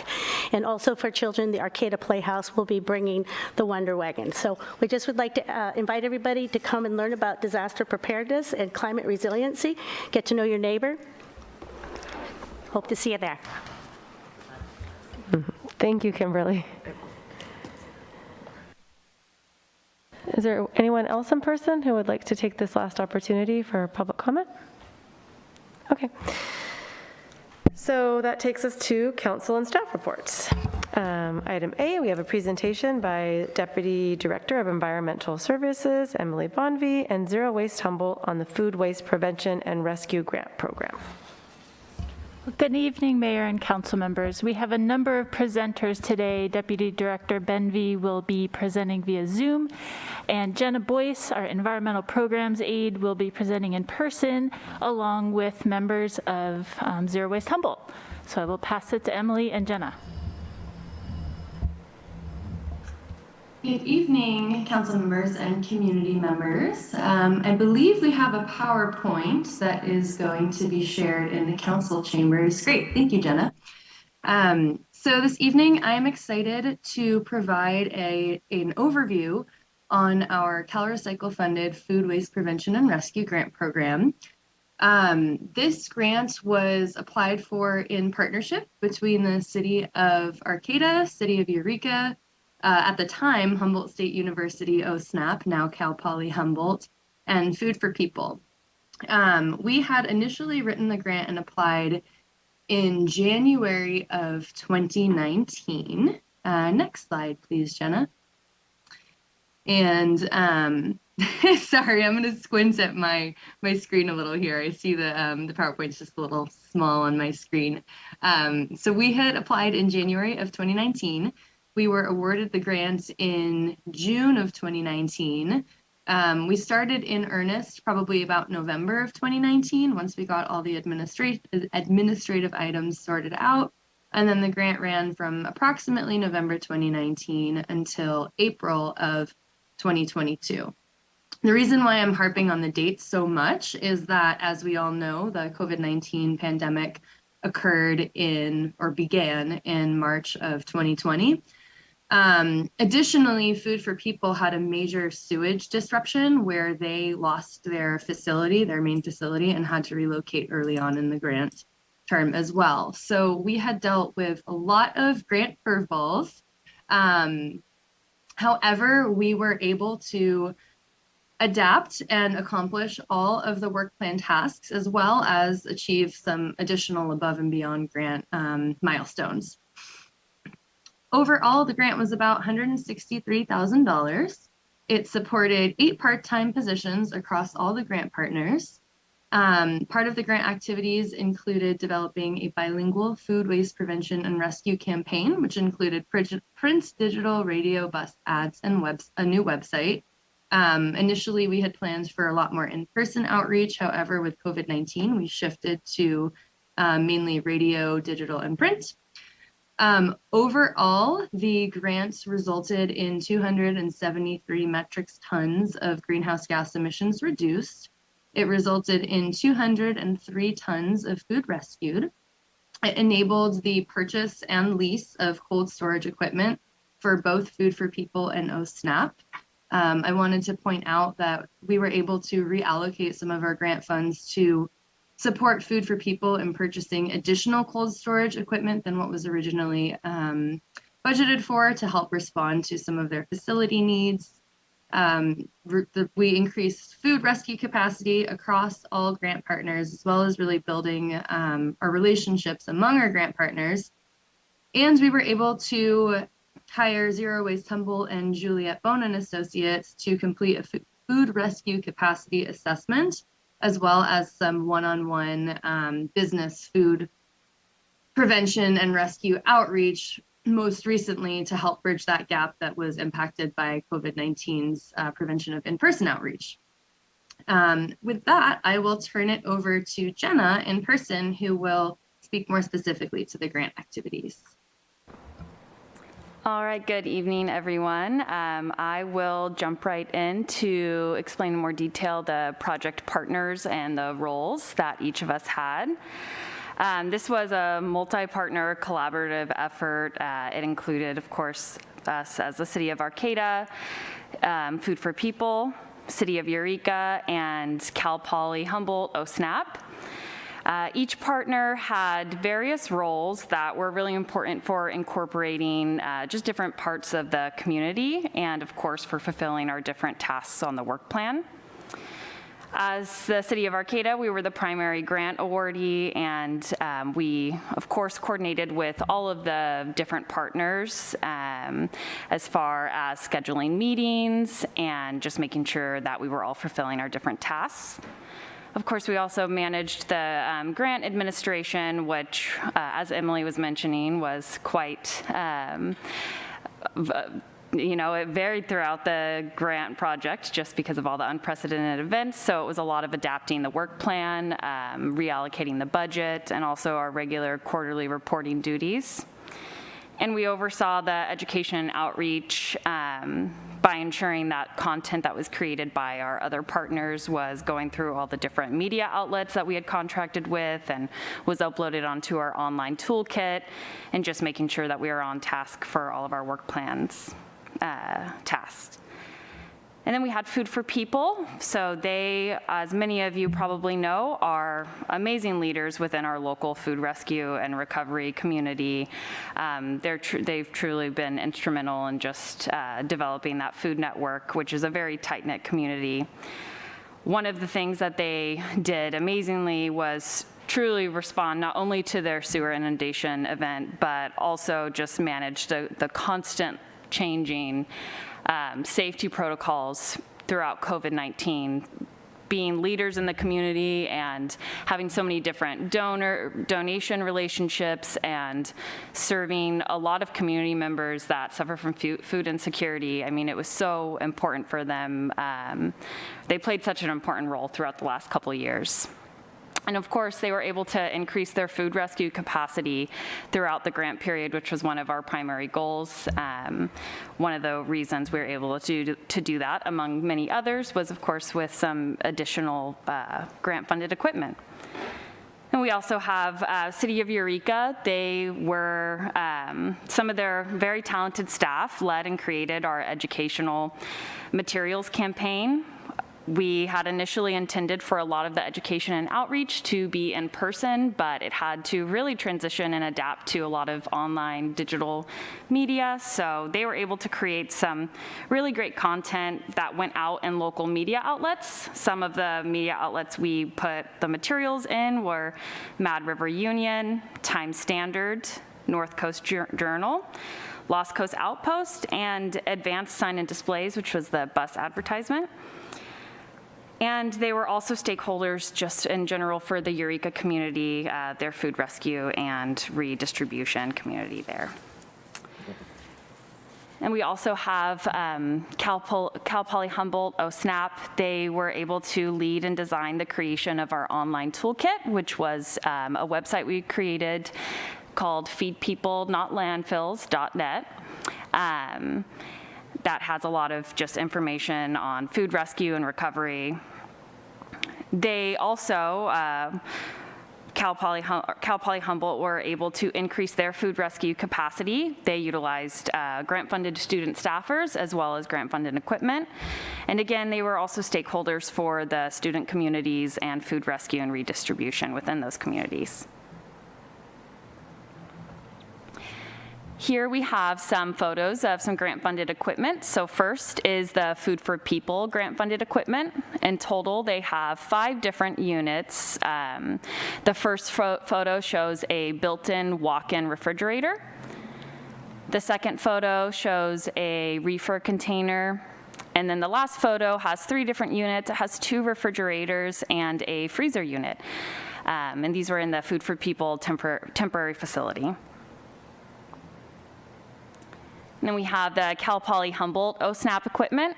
In total, they had 4 grant-funded units, a blast chiller, which is the first photo, and then the last 2 photos are refrigerators. The middle photos, just 1 single refrigerator, and then the last photos, 2 opposite hinged refrigerators. Next, we have some of our food rescue and greenhouse gas goals. So we were able to exceed all of our projected goals for this, which was really exciting to do throughout this project. Our initial projected food rescued was set at 85 tons, excuse me, and we ended the grant term at 208 tons. Our initial projected greenhouse gas reduction was set at 150 metric tons of greenhouse gases, and we ended at 273 metric tons.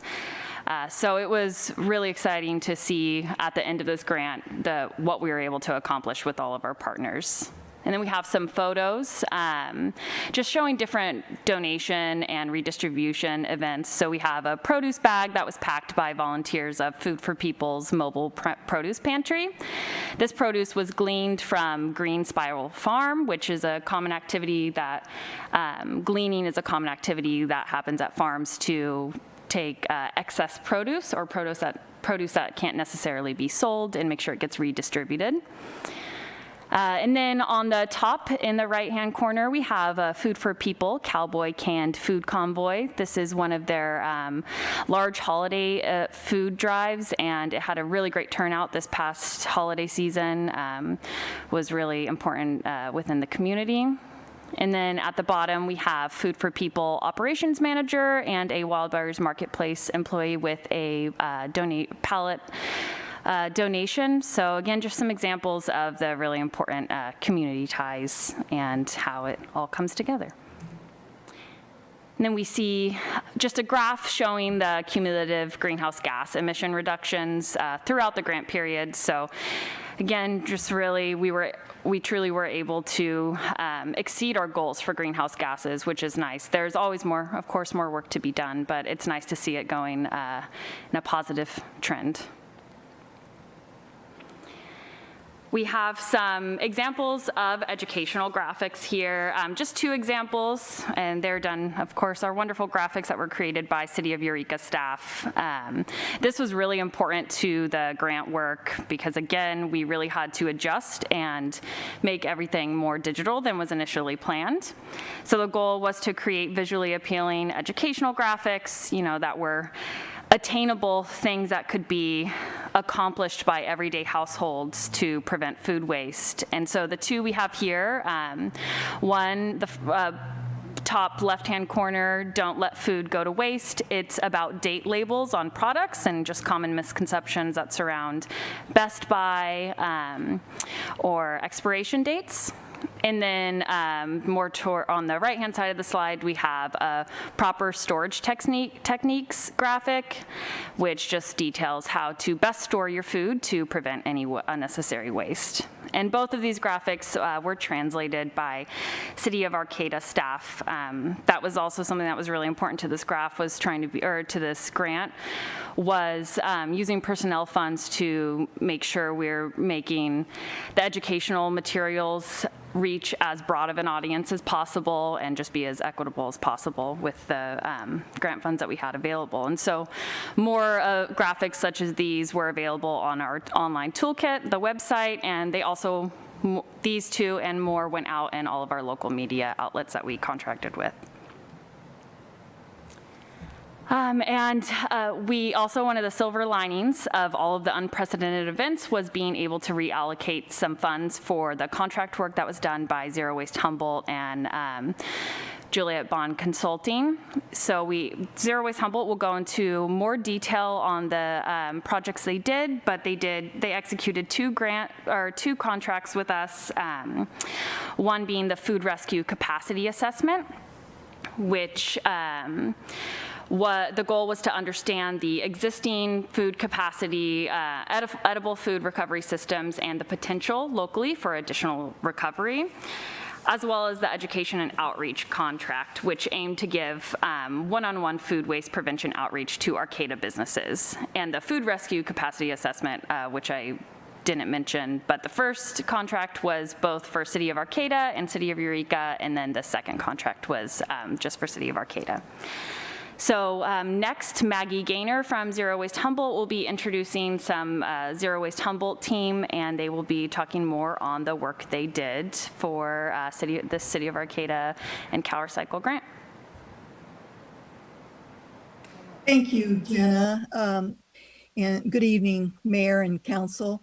I was looking forward to you meeting Lila Richardson, our new projects manager for Zero Waste Humboldt. She had an emergency this evening with one of her children, and so we'll have to arrange for that at another time. She just brings a great combination of experience to us and to the work that we do. It is really rare.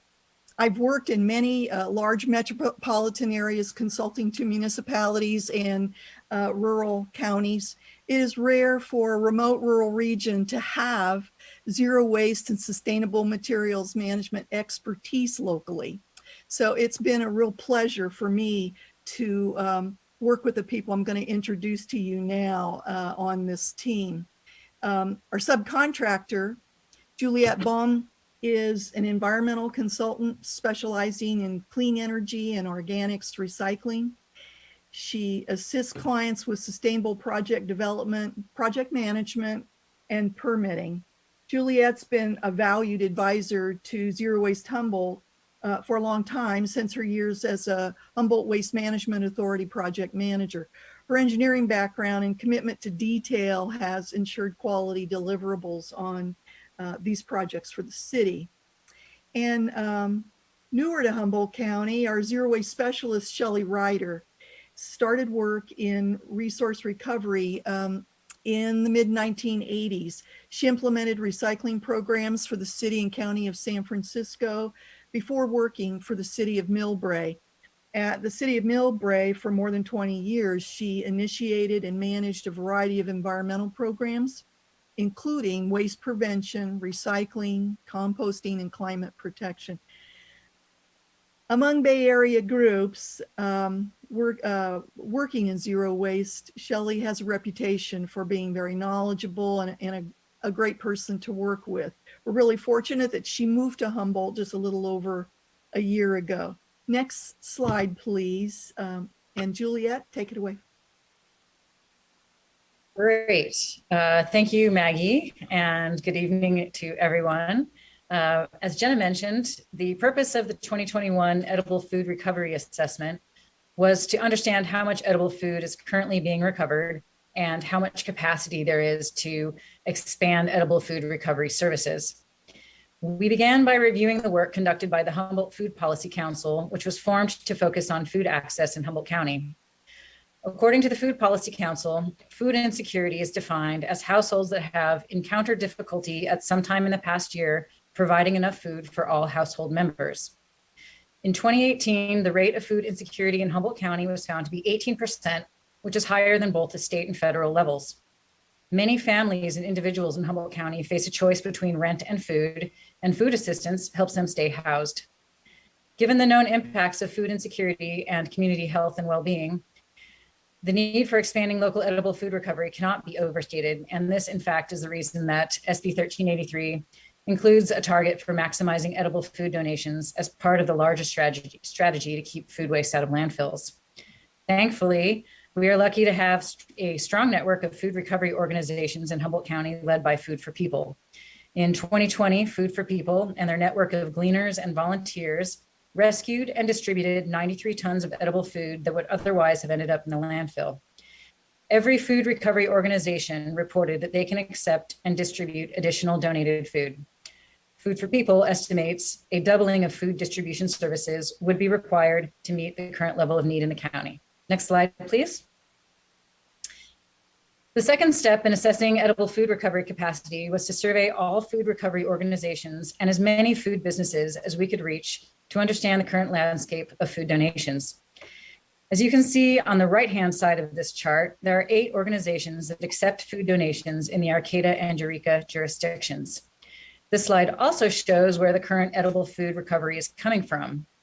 We learned that grocery stores and warehouse stores, such as Costco, are the major sources of edible food donations, and all stores have a long history of making weekly donations and often multiple weekly donations. Wholesale food vendors and food distributors were found to make donations on an as-needed basis, but also directly donate unsellable products to employees. Only a minority of restaurants make donations, but the majority give excess food to employees, take food home to their families, or give food directly to hungry people. Hospitals, large events, and schools were found to make up only a small portion of food donations, with the exception of Cal Poly Humboldt, which has historically worked closely with OSNAP, the food recovery organization on campus. Finally, the local food producers or farms are noted here as they provide quite a bit of gleaned food. While this food is not necessarily bound for the landfill, local farms were found to play an important role in helping to meet the demand for food assistance in our community. Next slide, please. In order to answer the broader question about the capacity to expand food recovery, we looked to the most recent waste characterization study that estimated 53 tons per year of potentially recoverable food in the Arcata commercial sector and 296 tons per year of potentially recoverable food in the Eureka commercial sector. I've also included the estimates for the non-potentially donatable food on this slide, so you can see that the vast majority of the food being thrown away is not recoverable. Next slide, please. The waste characterization study data indicates that the edible food currently being thrown away would go a long way towards meeting the remaining need in Humboldt County. Using the SB 1383 target of a 20% increase in edible food recovery, Arcata and Eureka could recover an additional 77 tons per year combined. A doubling of the quantity of edible food recovered by the Food for People Network, or an additional 93 tons per year, is equal to about 27% of the recoverable edible food estimated to remain in the Arcata and Eureka commercial waste streams. The key takeaway here is that there is ample opportunity to recover additional edible food that will help achieve SB 1383 compliance and, more importantly, increase food security in our community. However, in order to achieve and sustain this level of increase in edible food recovery, the food recovery organizations will need public, private, and community support. Types of support needed include additional dry and cold storage space, such as the cold storage that Emily and her team were able to procure, additional refrigerated trucks to expand gleaning routes, and sustainable sources of funding for staff and operations.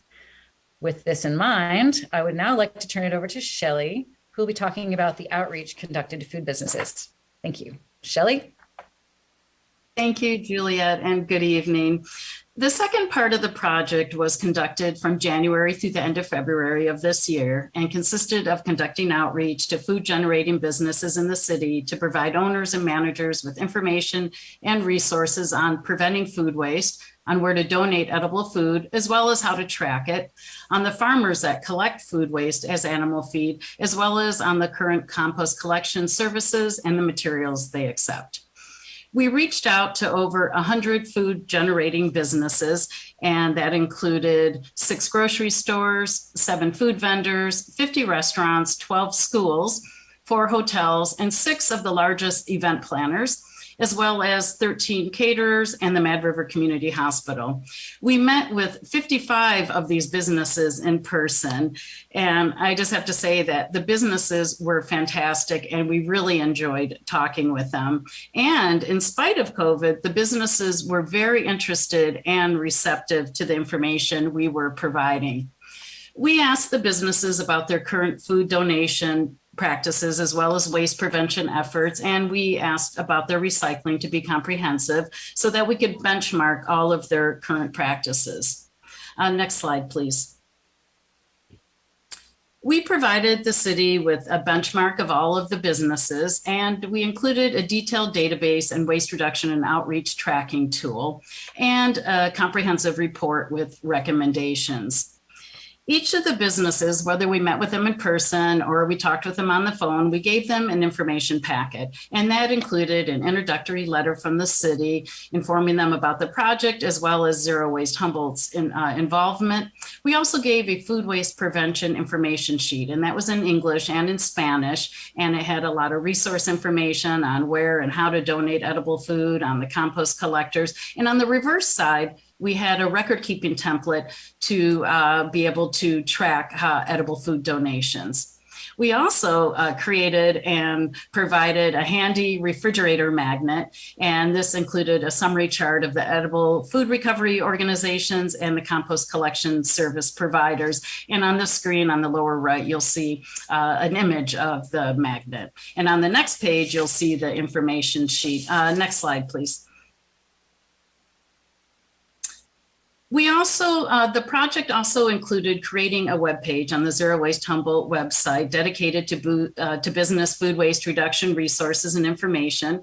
We also identified farmers who currently collect food scraps for animal feed, as well as those that would be willing to collect it. We created a few videos, we took many pictures, and we're featuring these exemplary businesses on social media. We also conducted a waste sort at the Sunnybray Murphy's Market, and we provided them with a comprehensive report and recommendations. We placed an announcement in the Chamber of Commerce newsletter, and last, we coordinated with the Humboldt County Public Health Department for both of the projects that were mentioned this evening. Thank you very much, and I'll pass this back to Maggie Gaynor. Hi, folks. Do you have any questions for us before I wrap up? I don't know. I was going to say no questions, but I mean, no questions because that was just so comprehensive, and just thank you so much for all the great work that you guys have done. It's really amazing to, see the numbers and see, how we have helped make the world a little bit of a better place with this grant money. So thank you guys, and thank you for the great presentation. Yeah, I just wanted to thank you as well. That was a wonderful presentation. And to Food for People, thank you. When I lived in Orleans, which is ostensibly a food desert, I remember when the Food for People van used to come and what a lifesaver it was for so many families in rural Eastern Humboldt. So thank you again for all your hard work and what you do. So much appreciated. I did have a question. Again, wonderful, yes, thank you. And so because it was so successful and you exceeded your goals and everything, what is the next step? Because obviously the grant's done, but you learned a lot. So how will you be using this information to continue on with this, towards these goals? I think Emily will have, from the city's perspective, I can quickly summarize. Right now, we're launching into a similar project with all the schools, zeroing in on some pilot zero waste model schools. And we have an opportunity for significant funding. That is sort of the next step to begin working more closely. Programs that are smaller portions in restaurants. You just keep drilling down. And so there's always more work to do. So I would assume there was some different habits created by these different business owners and entities on how to do things differently. Are they, do they have the infrastructure in place to continue this beyond the program on their own? There'll be a need for ongoing touching bases with them. We follow a pretty standard, accepted by everybody, EPA hierarchy of, and this is what we presented to in our discussions with all of the food generating businesses and schools, all of the types. At the top is waste prevention, food waste prevention, and then getting food, edible food to people who need it, and then to farm animals, and then down to composting for the soil, and then safe disposal. So you want to have as little as at the bottom. So that's the priority order of all the different kinds of activities. And yeah, every time there's a new manager, you almost have to start over in some businesses, getting it institutionalized so that it's in everybody's job description. It's ongoing. Thank you, Maggie. I can jump in a little bit from city staff perspective. I think operationally, the grant had purchased some equipment infrastructure, so that infrastructure will continue to be in place, as well as had assisted with recruiting new food donors for Food for People. And so those food donors in theory will continue to exist. So that's the real operational piece. Zero Waste Humboldt's work around the food rescue capacity assessment ties into SB 1383 requirements, which I won't spend too much time talking about tonight because we will be coming back to council next month with a greater overview there. But it certainly helps set the stage in achieving some of our 1383 compliance, both from the recovery assessment, recovery capacity assessment, and from doing some of the education and outreach work.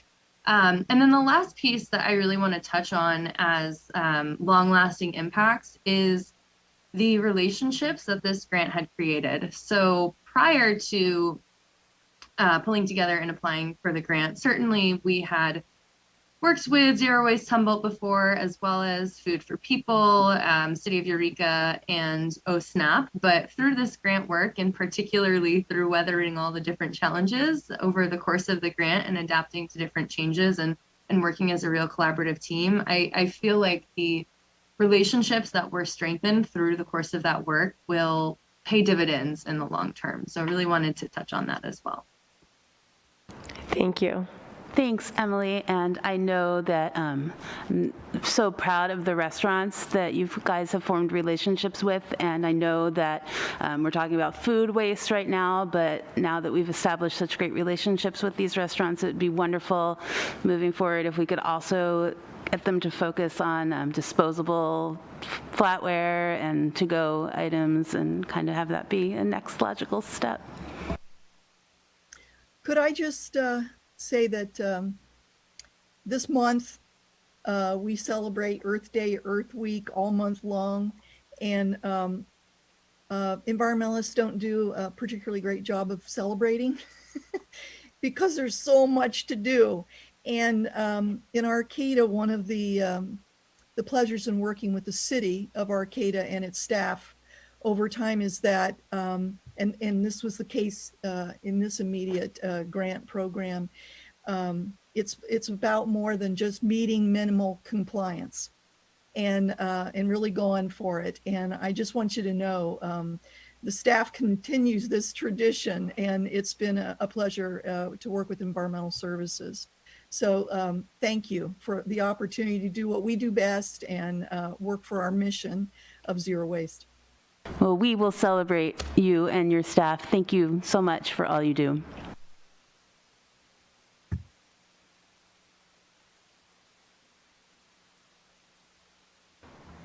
Thank you, everyone, for listening to our presentation. We appreciate it. It was a pleasure to do this work. Okay, do we have any other staff updates? No? Okay, how about council member updates? I have a Cooperation Humboldt update. The local food guide is out.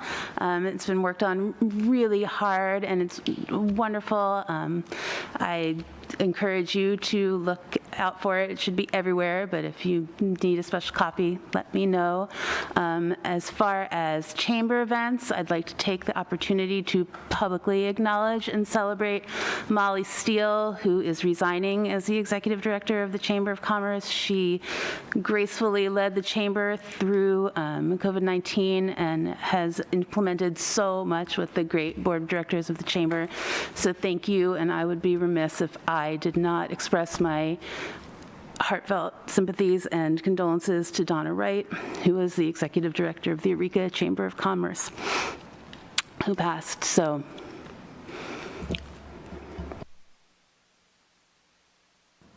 do you have any vice mayor? Okay, then I will just jump in really quickly. The rain's getting quieter. Maybe it will be a little bit eased up by the end of this, and then we can all get out of here. Arcata Main Street, we did like a board development training, and it was really beneficial. We spent several hours last week in the evening coming up with scope of work for Main Street for the next 2 years, which is really exciting, and they will actually be coming before us in the near future as we're getting ready for budgeting to discuss some of their needs. So just to prep you for that. And then I had the Homelessness and Housing Committee meeting today, and when there was a lot of celebrations in that, which was fun. You know, we don't often, I think, in government celebrate a lot either, because seems like you accomplish one thing and there's 5 others that you should have, wished you got to. But we celebrated both of the home key projects moving forward in the Valley West area, which was exciting. And also the safe parking program is up and running, and it is going really well. And we did discuss the vehicles that are still out front, and although it's taking a little bit longer to get that area cleaned up, it still is in progress. And it has not been forgotten about, and that is not the safe parking program. That is beyond that. So just wanted to let everyone know about that. For date, oh, go ahead. No, so Friday is Earth Day, so everybody celebrate that by being good to the earth. Also, Arcata Main Street is having their May Day celebration on May 1st. It's going to be wonderful. And also on Friday, Redwood Coast Energy Authority is celebrating their 5-year anniversary of being our community choice aggregator. So I'd just like to throw out some congratulations for them as well. And this rain, right? This is wonderful. Okay, then I won't be complaining about that. So dates of future meetings. So we do have on Wednesday, May 25th at 5:30, we've got a budget overview study session that will be here in council chambers. We have a study session with committee chairs Tuesday, May 31st at 6 p.m. here in council chambers. And not on the agenda or date of future meetings, but not forgotten, is that very important council and planning commission collaboration meeting regarding the gateway. So that will be coming up as soon as we can get it figured out how to make that happen. So with that, we will adjourn. Thank you, everyone.